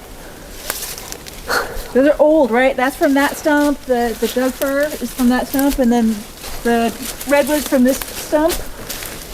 So Jen, you're destroying the sorry. structure. It's habitat. That's the landscape. I'll put it back. But Like, now I yeah, gotta like take you that home, can put it see in my like the yard now. bark's kind of red and light, and you can tear it apart on Yeah. the redwood. It's also got those layers. It's Yeah, kind it's of like layered in there. This one's just like little clusters combined But they're put so together. super fire resistant once they get that thick. So you can see those old Doug firs. Yeah. Their bark's like this thick, right? That's like 4 inches. Walking plant. Very fire resistant. Stuff these in there. So yeah, so that's how you can look at them. You can see they break a little differently. The redwood has actual wood left over. If you look at the stump from the Douglas fir, it's crumbling, and the main thing that's left is the bark. Right, so that redwood lasts a bit longer. They It's both have burn scars. yeah, notoriously rot resistant. All right. Look at That was that. all I had to say. I just wanted to show you that because you guys will see this. Yeah, yeah. And then here's madrones in their adult form, right? We were seeing them down there as like little teeny shrubby trees. But this is what the madrones can look like, and they can get really big. So they can also be awesome habitat, and they are really important for birds because you see them this time of year. In the tops, a lot of them are going to be covered with those red berries. So you'll see the band-tailed pigeons, which are a native bird, just occupying the trees and moving through them. So they're good to keep if they're old like this and don't have those lower branches. Yeah, and they have this peely bark, right? And the madrones do. This is a dead one, but their bark just peels right off. Sometimes people call them refrigerator trees why. because you can feel them in the summer. Their bark's so Oh, thin they're and cold. it's cold, Yeah, right? yeah, yeah. That's funny. I've noticed that, but I would have never heard that song. Yeah. All right. Did you guys have more to talk about up here? Redwood stumps resprout. Yeah, that's what this is, right? That's what you're pointing out. That's kind of cool. That's the reach spot right there. Yeah. And they have the fairy rings, right? If they resprout like that old stump, and then the old trees, the sprouts get big enough, they become trees, and so you'll see them clustered. Doug fir doesn't resprout. So if you have a dead rotting stump and no things coming out of it, then that's a pretty good indication it's a conifer that's not a redwood. Where we were at, sorry, up here there was a, I don't know if you guys seen it, but there was a big, I mean it had to be a redwood. It was a good size, you know, maybe smaller than that one leaning this way, but it was completely down and just growing straight out of the middle of it was a tree, just like straight out of the middle. It was weird looking, kind of funny to see. Redwoods are like weird alien Yeah, weeds it that was kind just of weird, yeah. do whatever they want. Planet of indoor, man. And then if you go further north from here, like up in Humboldt County, sometimes you'll see hemlocks growing out of the redwood stumps. What is it? A hemlock, which is also a conifer. And Oh, you'll see okay. them growing up out of the stumps. So not necessarily Oh, nice. like important for our discussion today, but Yeah. they do like It's a fact, support huh? all kinds of life. Yeah, dang. Another cool thing that's not really relevant to our discussion today, but since we have the time, is like underneath this forest, everything is connected. Oh yeah. So there's fungi that are growing in the soil that are connected to all of these different trees, and they help the trees get nutrients and water. And so sometimes you'll see an old stump of a Douglas fir that looks like the bark is still growing on it. And the way it's doing that is because it's connected to other trees that are supplying the nutrients to help it grow. So it is still kind of alive up to that point? Sort of, it's just being, it's like it's on life support from its neighbors. Cousins. Yeah, exactly. Like, so these guys are all connected to each other under here. So this world, like, we're not standing on dead stuff. Like, we're standing on the surface of something that's alive. Kind of like the Avatar movie, huh? When they walk Kind of, on it. yes. Yeah, it's very similar. We references are piling up.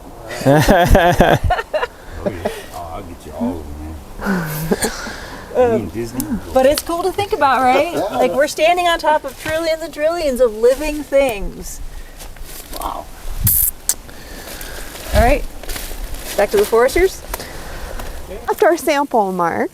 So just because these trees aren't marked doesn't mean you can't cut them. But we wanted to talk about legacy of land use here and evidence of past logging, which of course are the stumps, but also right now we're standing on a skid trail. So these are the trails that they got logs out of the woods on. Yeah, so skid trails can be sources of erosion and sediment. They can be great ways to walk around the forest and access the forest. And they're also kind of clear areas that if you're doing pile and burning, they're great places to put your piles on. You know, they're usually gentler slopes. You're not going to have a lot what we call rollout, where something on fire can leave the pile and roll down the hill. You know, when you're working in steeper areas like this, these are key areas to place your slash to deal with. So. And they're also clear. It's a nice, wide, long, clear area that you can fall things into. So how old do you think this is? I mean, it's probably not too relevant, but I mean, this trail, I mean, that's where they were falling these, or?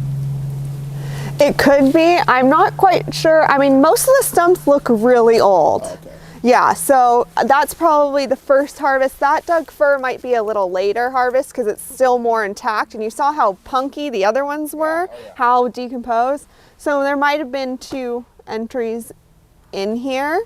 You can see the marks where they put the planks in. So The I think they were springboards. doing these cuts with misery whips. The But that one's a- double-handed saws. Yeah, that's like a, you know, like late 1800s, 1900 entry with the springboards, like they're hand cutting that, and then that's a chainsaw cut. So there's definitely 2 entries in here, probably like in 1880s, 1890s, and then the 60s, probably 50s, 60s.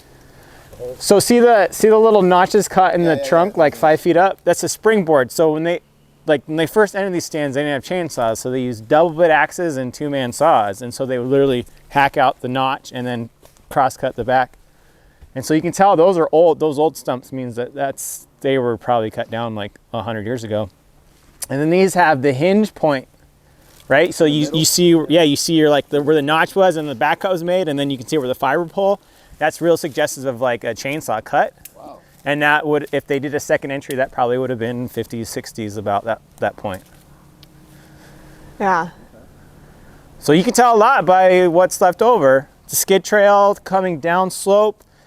You know, that would have been indicative of tractor logging, which would have been in the 50s and 60s. It could have been before that. It could have been like a steam donkey trail or a mule trail, you know. Wow. So just with these big stumps, like on the, you know, on the ecosystem side of it, all these little trees probably weren't here then, huh? Because, I mean, that was probably, 100 feet around. Absolutely, absolutely. Here was a tree. Yeah. Now you have all this dirt that was probably pushed up from the skid trail and just from years after it was cut down. But you can see, I call it forensic forestry. What has happened here? What are the clues I can look at that help reconstruct what it looked like before? Yeah, you had these really widely spaced, huge trees. That doesn't mean there was nothing in between them, not as much, but right? definitely Yeah, not as especially much. the redwoods, I mean, they're going to shade that up. Yeah, exactly. Absolutely. Yeah. So when we look at this and how much tan oak there is, you know, there was probably a quarter of that amount, you know, in the past. So we really changed the species makeup of this landscape. Yeah. Okay. Yeah. I know we have too many small trees. We want to be pushing our stands, our forests, to have fewer larger trees, and that is going to be a healthier stand, and it's going to be a more fire resilient stand, and a more insect disease and drought tolerant stand. Yeah. So the one behind you take? This little guy, yeah, it's dead. So that's killed by sudden oak death. And that one too? Yeah.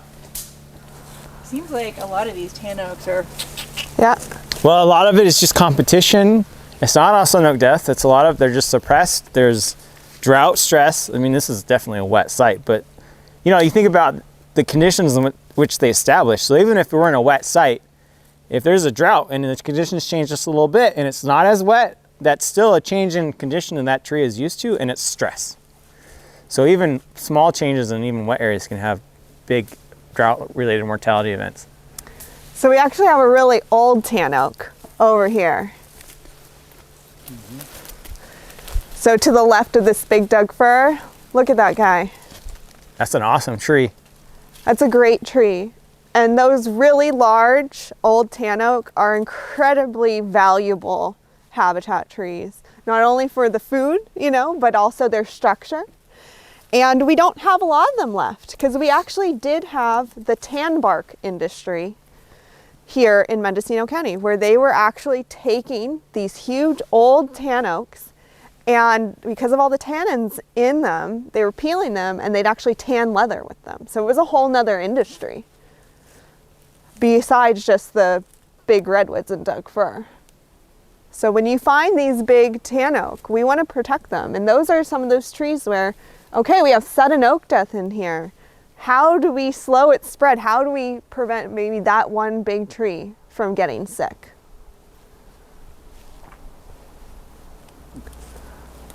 Is there anything you would do right around that tree? I'd take all the little stuff around it. Yep. Do a little brush around there. Yeah, just that tiny stuff. What's nice about that tree, right? It also has dropped all its lower branches, so it doesn't really have its own ladder fuel.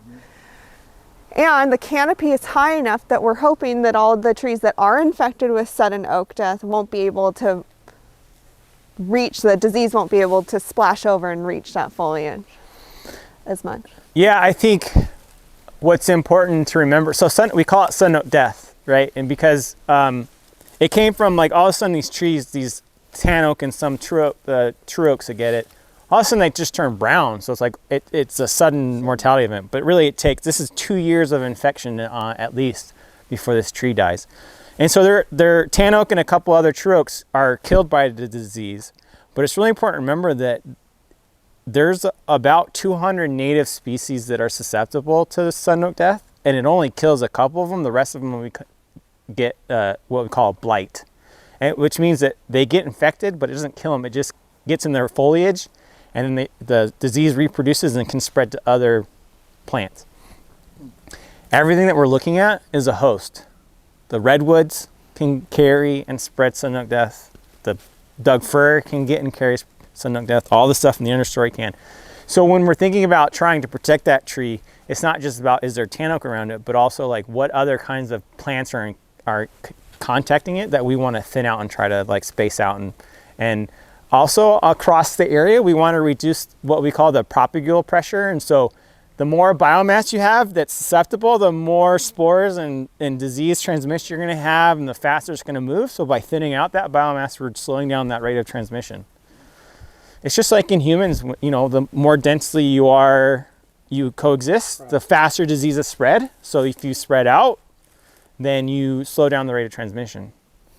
So, you know, think about that too, which species are around it and the spacing of them, because that can be an important decision making when we're thinking about disease and insect forest health issues. What, I almost hate to ask this, but what are the implications for sudden oak death in this stuff relative to chipping and broadcasting? Ooh, okay. Keep it on site. Yeah, that's the thing. There's so there is a zone of infestation as recognized by the state for sudden oak death, but basically that zone of infestation is all of the coastal counties from Del Norte down to Monterey or San Luis Obispo.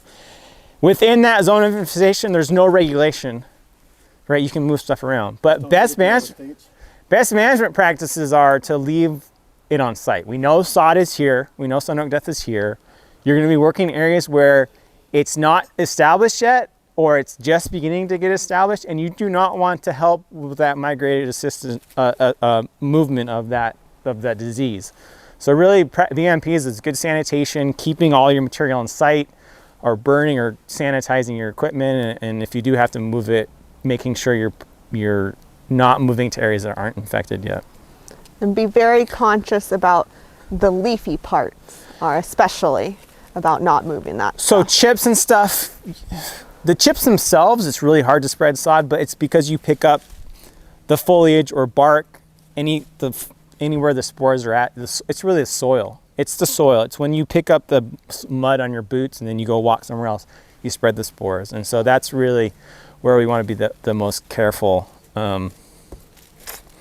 It's tricky. It's a very hard disease to manage, and we've been studying it for 25 years now, and we still don't have a really good solution, and frankly probably isn't one. It's good at what it does. It's a good invader. And so It it's also travels a lot with forestry crews, right? Yeah, so before you go home and take a long walk in the evening, you want to make sure you change your shoes, clean them off. yeah, maybe They're still in the same area though, as everywhere. yeah, but maybe like a good BMP for you guys, just to like as an expression of your due diligence and being like a good responsible crew, is to carry gear to sanitize your boots. And all that you really need is like a scrub brush to brush the mud off, Or one of those boot cleaners. or a boot cleaner, and Lysol, or like diluted bleach. And even if it's not like, if you know we're in this area, we know there's lots of sun oak death here, like it's probably a good idea to do that, especially if you know you're going somewhere where it's not established. But just from a perception of professionalism and confidence in your abilities, like, yeah, having that extra step makes you one level more professional and accomplished than another crew who's not paying attention to that kind of stuff. So the oaks that are susceptible, I'm sorry, here, I'll come over here. The oaks that are susceptible to sudden oak death are the black oak and the live oak, and those are really important in other places, but not so common here. So that's where I think it's really important to think about, like, if you're going home and there's black oaks and live oaks around where you live, you could be bringing more of the disease to your home and could be infecting your oaks. So that's something to think about too. Yeah, it is. Yeah, you don't want to bring it to your house. You don't want to kill your trees too. Not only do you not want to kill your clients' trees, you don't want to accidentally kill your own trees too. So, yeah, I know it's a lot. It's complicated, but it's something that it's really important to pay attention to when we're in these kinds of situations, because you're doing something that's for the betterment of the system that you're working in, but also to protect the community. And we just don't want to like create problems through our good actions, right? We don't want to make things worse than is already happening on its own. Here, everything is growing so tall, and because it's trying to reach for the light, and it's not wasting energy on lower foliage because it's not You producing. cut that one that's going like an L right there.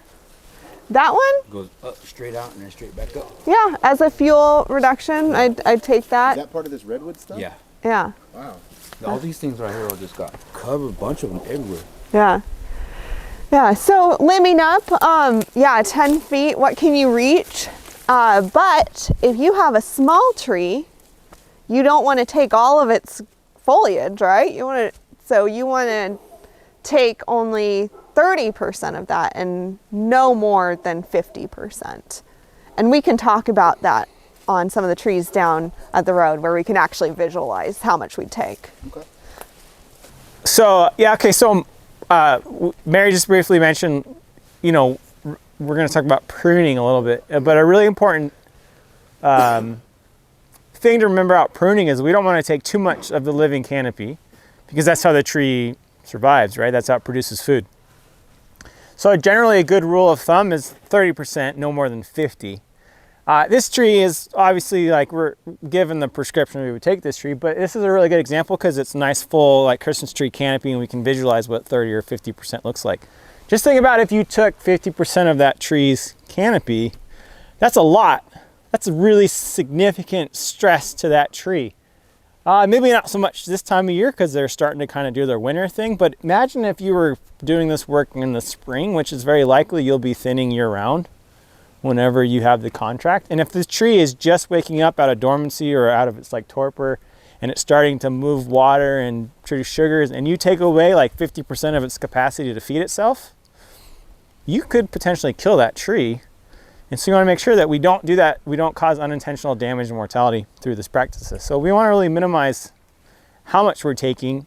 And if we need to take more, maybe we take a little bit at first and then come back at another entry and take a little bit more to get to what we want. But just make sure you always have that just always have a good view of the canopy and think about how much of that am I taking, and think about where the branches lead to. Like a branch may start lower on the bowl, but it may be a significant part of the canopy that you take that and you could remove a lot of that foliage. So just something to be aware of. I'm sure Mary and Jenny might have other things to say about that, but I'm going to jump in quickly just because, this is a tree we're going to take probably, but if we were leaving it, this is another place where you sort of think about your prescription and how it fits in with what's really going on. Because 10 feet, if you're thinking I got to clear 10 feet up, 10 feet is 50% of that. So you're probably going to kill whatever that is. So that's a place where if you decide that's something you're going to leave, where you're probably going to not go your 10 feet up, and you're going to rethink that in the context. Well, anytime we do things around people's houses, we're like, yeah, that needs to go. They're like, no, So I think the 30% rule would be applicable if that was something they wanted to keep, but not today, right? And sometimes you'll see people basically, like, if you're following your 10-foot rule, you're leaving like this teeny little popsicle on top of a tree, and like Mike said, that's probably going to kill it. But the other part of that is it's very aesthetically unpleasing. So it doesn't matter if you're out in the middle of the forest, but if you're in a place that's near someone's house, or in a like this is a place where people come to recreate, so they might object to that. But yeah, you might as well just take the tree at that point. Yeah. If you to meet prescription, if you have to take more than 50% of the canopy, then that's probably a take tree. Yeah, for sure. But that's where you sort of compromise depending on what it is. If that happened to be an oak that was there, then you're probably going to lean in the other direction and look at, trying to get it a couple of feet off the ground, but leave as much canopy as you can. Yeah. And you can see someone has pruned in the past just for... Is that what all these are? Yeah. But then they left it all on the ground right there. I knew we were coming, huh? So, does that really help if you're maybe reducing some ladder fuel, but you're increasing the fuel on the surface? No, it doesn't. Put it on the bottom. Our surface fuels are our drivers of fire, actually. And having it up against the trunk of the tree. Even worse, huh? Exactly, because it's going to light on fire and it's going to burn for a while, and it can actually cook the cambium or the living tissue of that tree. So when we do fuels reduction, thinking about what we do with the slash is really important, because just putting it on the ground actually is not helping your cause in a lot of cases. I would agree. And right, we manage slash because of insects and disease. Again, the dead material that, not necessarily for the hardwoods and redwoods, but most conifers, if you prune them up and you pack that slash or you pile that slash under them, that stuff becomes infested with insects so they can spread to your living tree. So you may do all this work to improve the health of your stand and thin your tree up to improve vigor, but then if you don't manage all the material you cut off of it, you can create the conditions that they'll then, the insects will infest that material and then move to the trees you're trying to save. So that's another thing to think about, is we don't want to do all this work, leave a bunch of slash in piles around the trees we did the work on, and then the insects kill the tree anyway. Yeah. Okay. Do we want to just talk? All these maples are not doing so hot. They are not. Can we talk about that? Should we talk about that? Leaf Some are scorch. doing better over there. That's where a they good have one. A little more light. These maples are native? Yeah. Yes. They are awesome trees. Did you notice a lot of leaf scorch this year too? Leaf? Oh, okay. It was bad. Here, Jen. So yeah, this forest, mostly what we're seeing is tan oak, which is not a true oak, even though it produces an acorn. But tan oaks are more coastal and they grow around coniferous forests, so in redwoods and Doug fir forests. But we haven't seen a lot of the other oaks, and oaks are a really huge component of California forests, and they're super important for lots of reasons, for wildlife, for people, and there's not a ton of oak regeneration in California, so you don't see a ton of little oaks surviving. Can you guys think of reasons why? The bigger trees are not letting them grow, or In some cases, but like we changed our management, right? We're not burning as much. So traditionally for the last 10, 15,000 years, people would burn through the oak forest really regularly. And so that would change the soil chemistry, reduce the competition, keep some of the conifers out of the oaks, and also the grazing regimes were really different. So now we have cows, sheep, pigs, and turkeys moving through the landscape and eating a lot of the acorns. So we're not seeing a lot of baby oaks regenerate. And so when you see a little baby oak on the side of a road or in an area where you're working, it's worth looking around. If you have a lot of them growing up that are really tall, you can thin them out. But if you just see one, it's important to leave it, I think. And the reason you want to leave it is because you don't see a lot of new baby oaks making it up past that browse line, you know, the browse line being as high as the deer can eat. And we want those babies to come up because we're seeing a lot of our big old oaks die, and we need the next generation to replace them. So this little guy, if I was moving through here, I might take these other trees, but I would definitely leave that oak. So how do you know you have an oak? Shape of the leaf, yep, that's super important. Some of our oaks are deciduous. They lose their leaves in the winter. Some of our oaks are evergreen, so that's the live oaks. They have leaves that don't have any lobes. But like you're talking about, these guys have these big lobes, and you can see they're turning yellow, so you know they're deciduous. We can talk about different oak species, but there's only a couple here, so we won't do too much of that. But when you see a baby oak, in my perspective, you protect it because we don't have a lot of them, and we want them to survive. I completely agree. Leave all little oaks, leave all deciduous oaks. So those are the ones that lose their leaves in the winter. And I totally lost my train of thought there. I was like, I have something to say. Let's see. Oak species matter. Oaks. Oh, yes. And we want to do that because, again, I'm going back to diversity on the landscape. And one of the reasons why I want to leave a high number of diverse species is because we don't know what's going to happen in the future with climate change, with disease, with different droughts, with insects. We can have something take out a whole species, and then what's going to be left. So that's why it's so important to leave this high diversity, because we're just hedging our bets for the future. So I wish we had blue oaks here. One of my favorite oaks is blue oaks. Do you guys know what the blue oaks are? So the blue oaks have very small leaves, and maybe we can show a picture later. They're kind of blue looking, and they're lobed, and they really common on the dry, harsh soils inland. So you have them in Hopland, I know, and they grow really slowly. And it might be 50 years old and this tall. It might be... They might be this thick around and 100 years old. So if you cut it down, you're cutting down something that it took 100 years for it to get there. It just depends, because they're on such harsh soil, and it's so dry, and it's so hard for them to grow to maturity. It's important to know that, like, when you have these trees, you might not get it back if you cut it down. So something to think about with oaks. Do you guys know this one right here? What would you say, coyote? That's a tick brush. coyote brush, tick brush. So the thing about common names is we can have a lot of names for the same plant. So this is coyote brush. It is in the same family as sunflower, so it has these little puffs of white on it.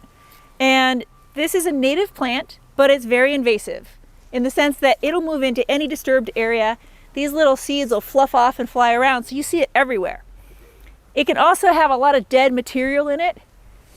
It is totally appropriate from an ecological perspective to just cut this to the ground. It'll stump sprout, it'll resprout, and the new material will be green and fresh and less flammable. So from an ecological perspective, it's okay to cut this. It's a really important plant for pollinators. So if you can leave like a specimen here and there, great, but it's completely fine to cut it to the ground and let it, just let it do its thing. Anyways, just wanted to point that out because it's a cool plant. It's really important, but it's really invasive and really easily managed in the sense that you can just lop it. In some cases like this, it probably wasn't as prevalent as it is on this slope historically, but it likes disturbed places, so it just moved in, and it's going to be actually protective for new plants coming in, right? So you could have little baby oaks growing in there, and they wouldn't be browsed down by deer. Do we want to talk about manzanita? There's a manzanita. Oh yeah, there's a manzanita here. You guys know manzanita, right? Oh yeah. It's good to make trophy stands. So this guy is kind of beat up. What would you guys do to this one? Leave it for character. So you guys know California plants are adapted to fire, right? This is a system that has had fire in it for a really long time. And so a lot of our plants are those stump sprouters, right? You cut them down, they'll grow back up because they're used to being exposed to things that killed them. This is one plant where some manzanitas will and most of them won't. So if you cut this, it's not going to look better. It's just going to die. So either make the decision to cut it nicely or cut it all the way to the ground. That's my advice about them. They're really important habitat plants. You probably know they produce manzanita berries. They're food for birds, they're food for bear, they're food for coyote, so they're important. But if they're also flammable, and so if you have to take it, like I said, cut it nicely or cut it to the ground. That's my philosophy on them. If you can leave them, you can limb them up and they'll look really nice and they'll still be that important habitat plant. But if you can't do it, it's never going to look good if you just cut. Yeah. You guys have anything to add to that? I was gonna ask you a question. Yeah. Like, how would you approach pruning that? The same way you would a tree, or? Yeah, so we have to kind of come down to see it, but if you guys, let's see. Olivia, can you still hear me? Okay, so if you look at this, you guys see this cut? It's not healing, right? So if you're gonna limit, I would take it to there. You can take the dead material off, but yeah, I mean, you'd limit, I would treat it kind of like a little bit like a tree. These guys will get overshadowed in a mature forest and they'll die back, and you'll see that a lot. There's some just this way on the road, but you can see this one also got damaged in last year's snowstorm. So in this case, I would say this guy's probably a goner. But if it was a good specimen, I would just kind of clean up the dead stuff and lift it up so that you don't have the flammable material on the bottom. So, yeah, that seems like that's what you would do. Yeah, but it won't grow back if you cut it. So leaving this material is not going to make anything good. Do you know what species is this? This is probably the common manzanita. Yeah. So yeah, I mean, how do you tell this is different from the madrone, by the way? Okay, well the madrone's the one that peels, right? They both peel, Oh, okay. but see how they both have this nice red, smooth bark? They're really closely related to each other. So they both have the same kind of flower that kind of leans down like a little upside down white urn. They're great for pollinators, but these guys are bushes and the madrones are trees. these leaves are little. The madrone leaves are big. So these tend to be a little bit redder. The madrones are a little bit kind of more a brown red. Anything else you guys would add to that? Yeah, madrones can have some greenish on their, more green on their bark. Yeah, when they kind of peel, the bark can be green. So I'll pull some of this up so we can compare it to the madrone leaves so you guys can see it. Yeah, any questions about this? No. You guys have seen a lot of manzanita in your lives, I'm sure. That's the worst stuff to put into a chipper because it's like the way it's all the way it's shaped. It's super, yeah. This way, and it'll turn around and whip you, you know what I mean? And it's super hard wood. Yeah, oh yeah. So it's actually like, I really hate to see the big old manzanitas cut because I feel like you could limb them up and reduce that fire risk and just space it out. They do look cool too. So yeah, they look amazing. Look at the color of that. Yeah. So goes back to what Mary was talking about with, you space things out vertically, so you don't have fuel ladders, but you can space things out horizontally so that you could leave a bush and then have another bush 20 feet away, rather than just cut them all down, if you're thinking about habitat. The sticky one, it's Arctostaphylos glabra, I think. Okay. They have the bowls at the bottom. Yeah. And so you'll see, like, not only are the leaves kind of sticky, they have all those the glands on them, but they also like have bowls. So you can see, like, when they get cut, you'll see them starting to sprout from the back from the bowl. That's the only one I know of in Mendocino County. In other places, other species. There's like 30 species of manzanita. There's a lot. So We have some endangered, like yeah, rare, threatened, endangered manzanita. the Stanfordiana.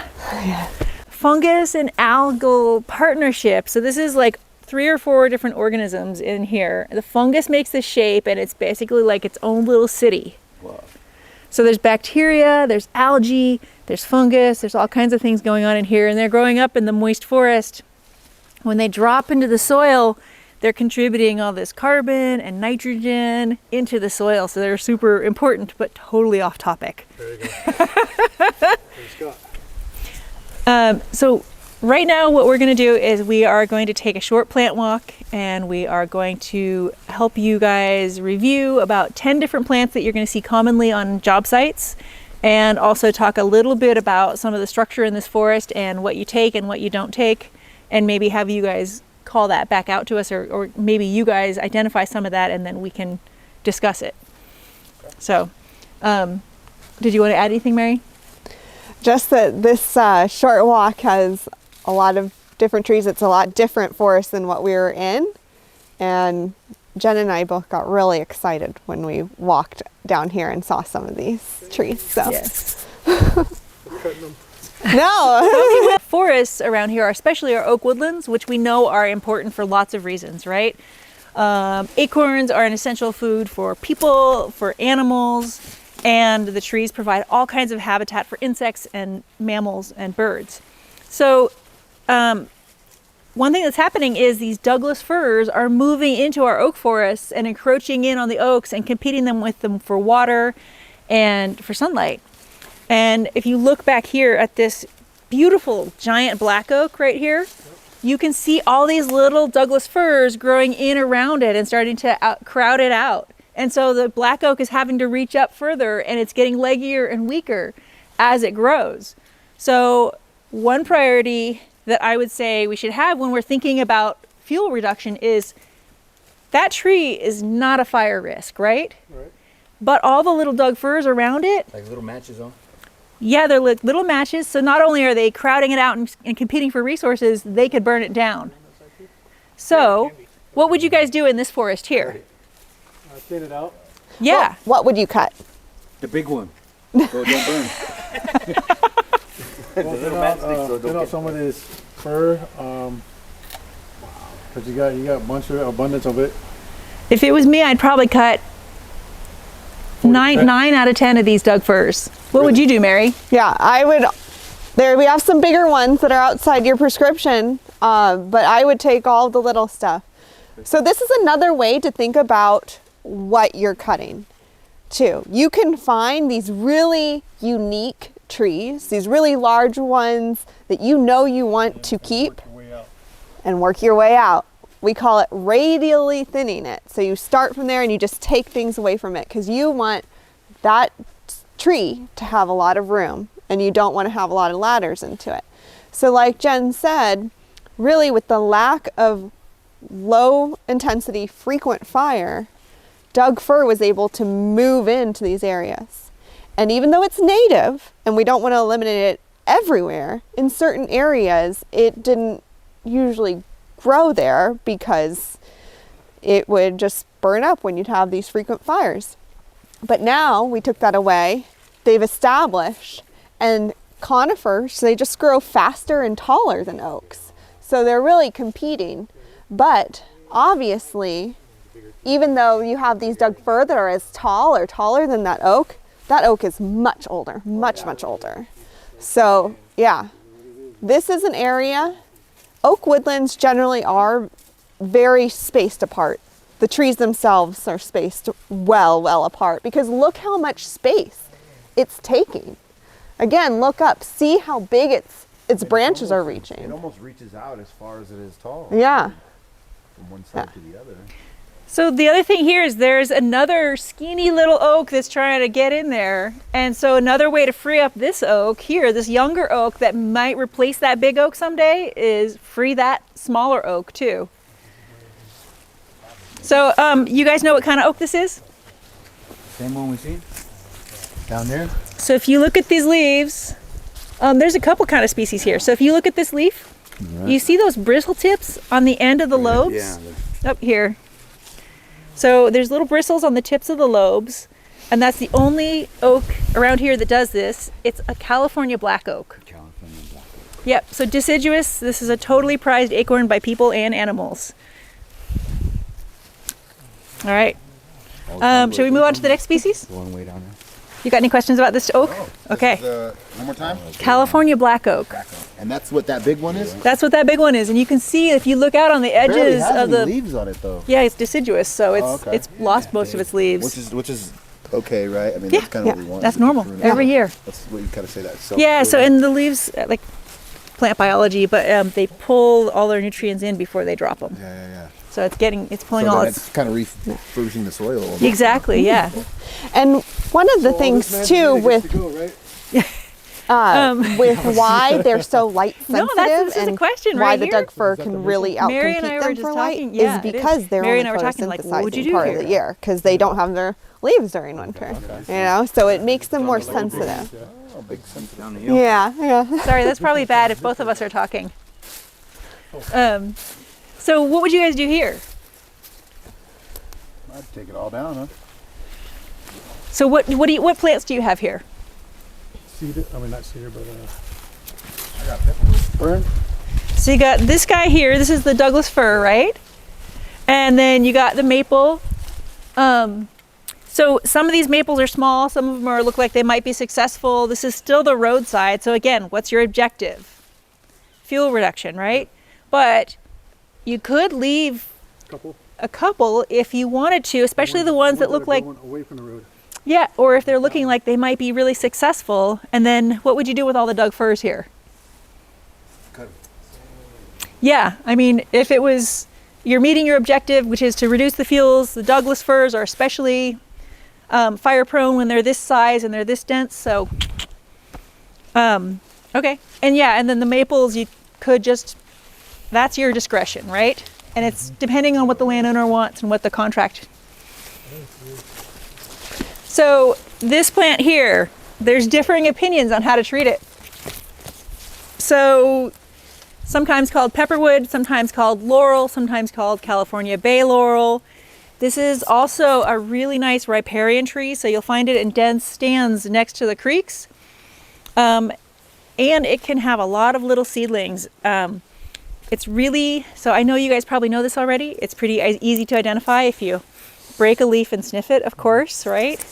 Put in a boiling pot of water on a wood stove. Yeah, the bay nuts I smell are critical food for squirrels and other animals, and also for people, right? Have you ever had behechne?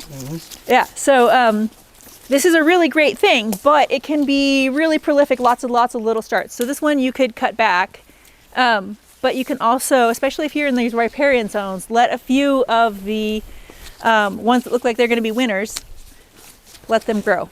Bay laurels are vigorous sprouters, and they too, even we like them in the cooler, more riparian areas, but they are another species that with the lack of fire has been able to move into areas that they didn't inhabit 100 years ago.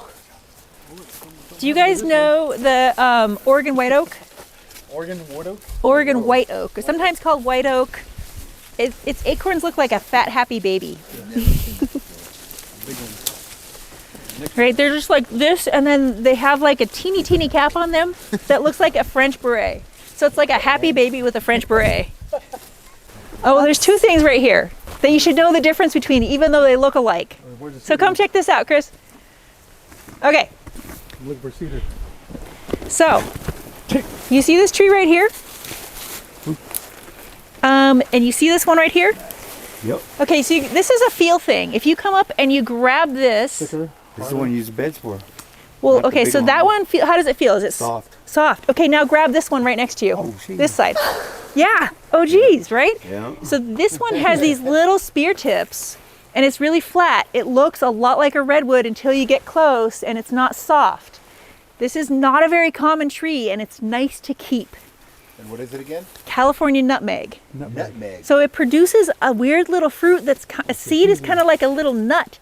It's a conifer, but it's a really, really old one. So if you come up across it and you feel it and you're like, ouch, then that is actually an unusual tree that's worth just limbing up and leaving. That's an acorn. So come feel it, you guys. Yeah, this one's Chris, you noticed it right away, right? Where you're like, You ow. know it. Yeah, you, It's not the tree you want to grab onto when you're falling down a hill. Well, you got gloves on. So the one on the left is your Douglas fir, right? And then the one on the right is There's your brighter- California it's a brighter nutmeg. color, too. So this has a different kind of seed. And if you look at that bark, see how it's got all that moss on it? Yeah. That's because this is old, right? They don't get very big very fast. So it's kind of unique and it's worth keeping your eyes. This is part of like that look up once in a while when you're working and see what you see.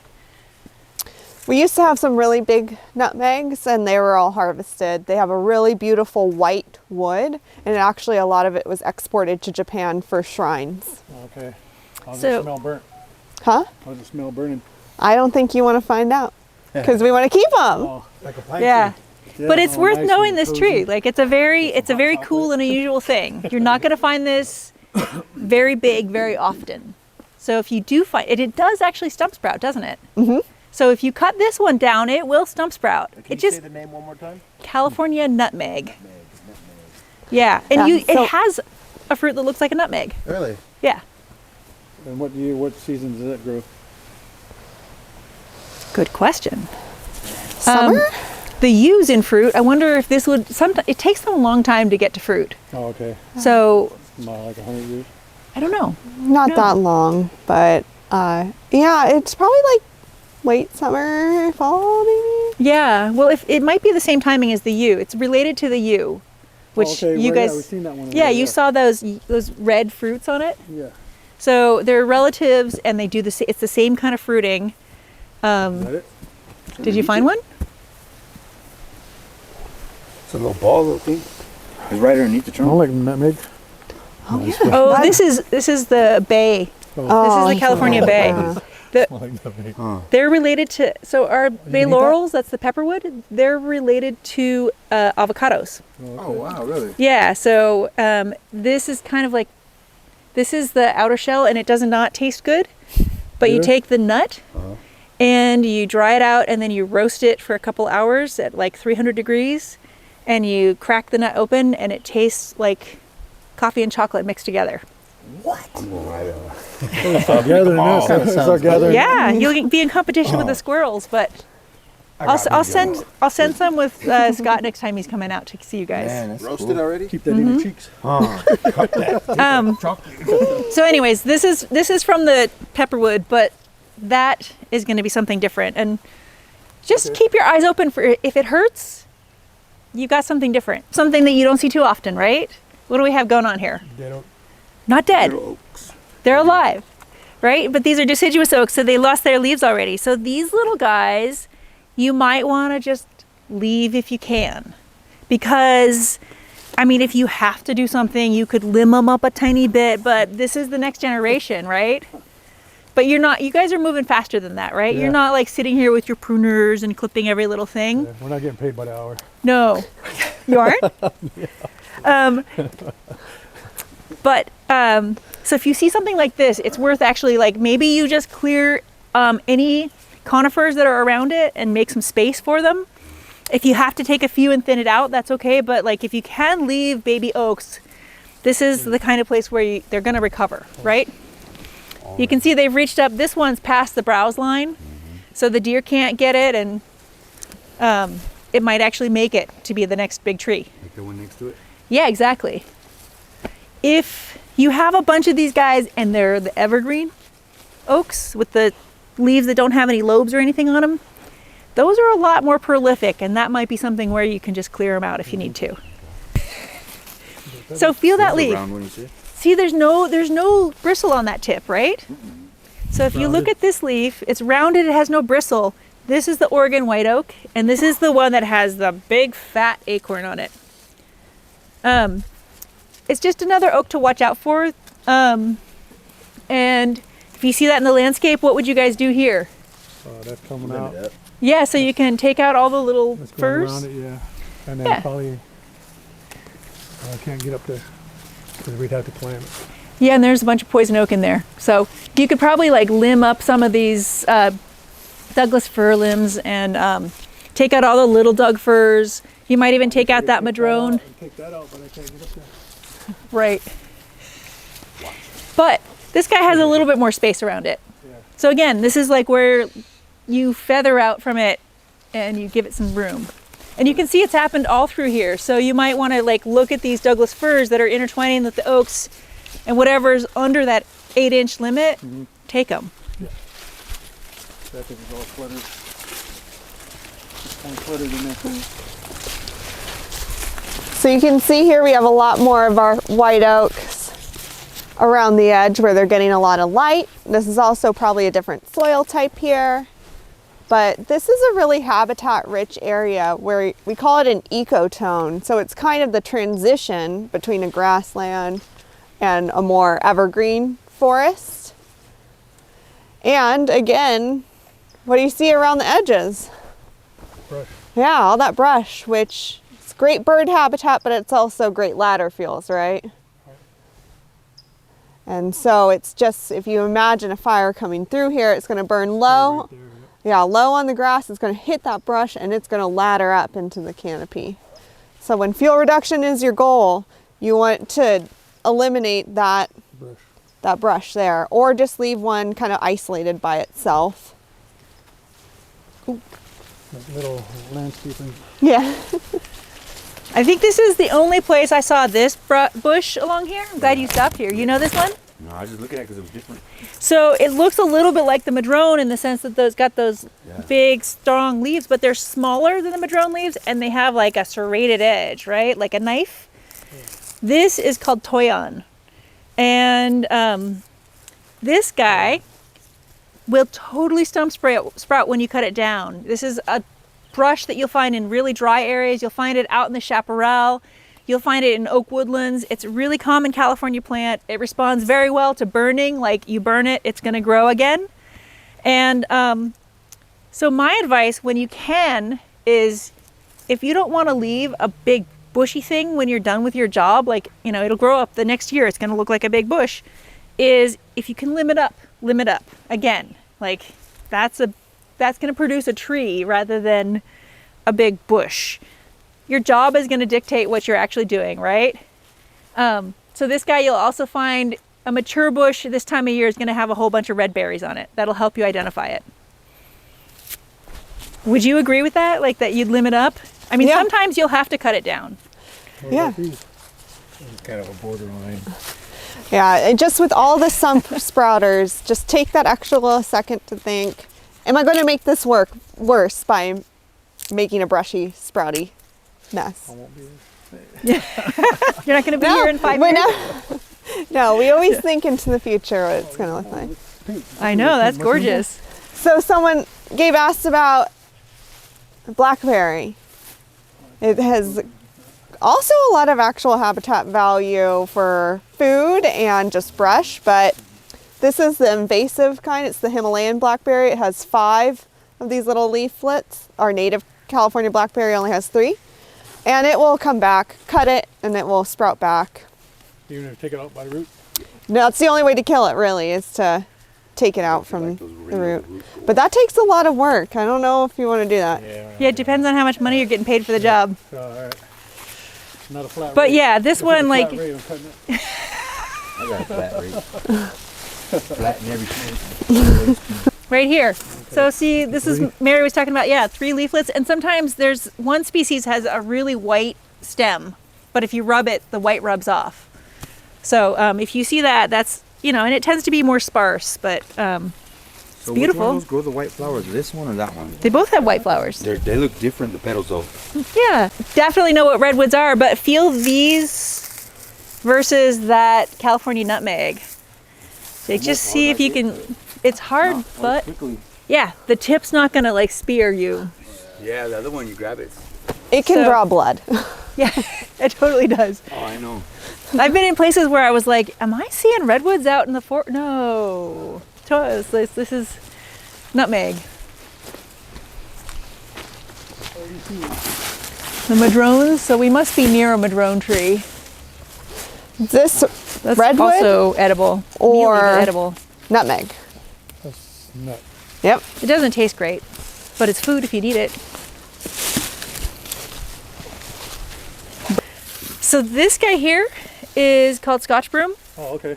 and it doesn't look like much right now because the leaves are mostly gone, but you can tell because it's this weird little leafless green thing. The best way, do you guys know the best way to kill Scotch broom? Yeah, pulled out by the roots. Yep, exactly. I did a whole side clearing for this lady, couple up there in Leggett. Uh-huh. So it took me like almost a week because I was around a turn.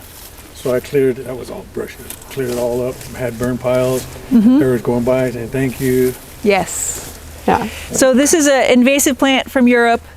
That's why it's called Scotch. Yes, and then we also have the French broom, which is similar but has 3 soft leaflets on it.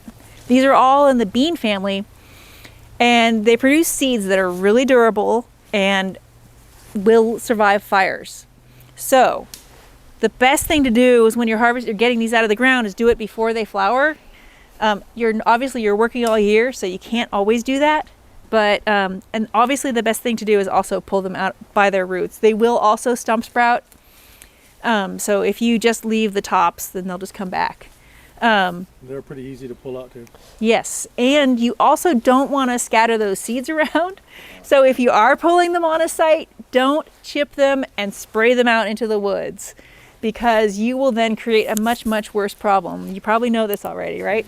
But those seeds, they'll survive fire, they will survive chipping, anything you do to them, they stay in the seed bank for years. So something to consider when you get rid of these is burning is good, but burning it all in one big pile so it's hot, rather than scattering it around and burning it. What other ways would you get rid of this stuff?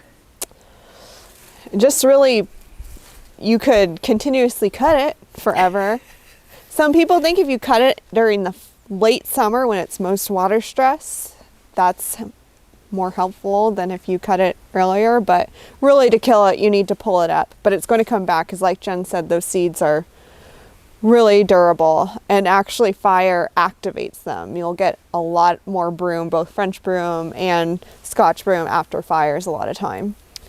So it's kind of that's why they're invasive. They're incredibly durable and they keep coming up. But when you are in an area where you don't have very many, that's when it's really important to get it so you don't end up with a big problem. So who wants to pull that up? You're on it. This is the best time of year. when the soil's moist. Thank you. Yeah. And of course, like one of the problems with these is because they're in the bean family, they create, here, can I borrow this? Can you see those little nodules on the roots? Yep, that's, Those little nodules house bacteria in them that fix nitrogen from the air. And that means they add nitrogen to the soil and they change the soil chemistry. California native plants don't like their soil chemistry changed. And so they can outcompete the natives by changing the soil chemistry, and then they spread really fast. So these guys are just really good at changing everything and taking over everything. And then of course, they're a huge fire risk. So pull up anything in the pea family and the bean family and it would have that. Well, just the little balls on them, yeah. That's just housing for bacteria. Across the creek is an area that has been cleared in the past. And you see how open it is? We won't always get to that stage in the work that we do or that you guys do, but that's something to think about on how widely spaced some of those redwood clumps are. If there were more smaller trees of different ages in there, that would make me really happy. But you also see that you have some stuff sprouting and that you have these larger logs on the ground, right? And just because we have those doesn't mean that that's a high fire risk, right? Think about if a fire went through there, it kind of just creep around. But those large logs are providing a lot of habitat benefits to our forest floor. And I liked this area just as an example of maybe what we are moving towards our desired future condition, as we call it. Just to keep in mind that, you know, we want to have space between things. It's okay to have clumpier areas, wider areas. And in this area, we have a madrone, we have our redwoods, we have our Doug fir. It's actually pretty diverse, even though there's not that many trees per acre in that area. But this also doesn't mean that you always have to cut it so hard that it gets to this point. This is just one example. And it's really important to have a diversity of densities on the landscape as a whole, too. So we don't want everything to look the same. So you want some areas that are really open, you want some areas that are a little dense, and some places in the middle. I think the main points, you know, look up. And down. And down. all the way around. Yeah, I know you guys are working hard and you're trying to move fast, but sometimes if you're thinking about long-term ecology and like leaving the landscape in a state where it's going to look better in 10 years, slowing down a little bit and looking up and looking down is always really helpful. And knowing your plants is just fun. So not just helpful in terms of like knowing what you're doing, but it's also really fun to just know what you're seeing and interacting with and what you can do to make the forest healthier. Yeah. For the man-made banks, so we figured we just clean them up. But you know, after the perspective of all these new information, we step back and take things a little slower instead of jumping in there and getting all gung ho and you know certain because we're usually on the time frame. So Yeah. Still cutting everything. You have a lot of pressures coming at you. Like there's the CAL FIRE perspective of like, just clear cut it because we don't want that fire to hit it now. and then we're only out there for certain hours and Yep. we want so much done. And people get disappointed if they see stuff left behind Yeah. because they don't understand why you might have left it. But yeah. And then, Yeah, people call us out to get frustrated because we didn't get to a certain point that they want. They go, hey, we can own more. yeah, We're not machines. no.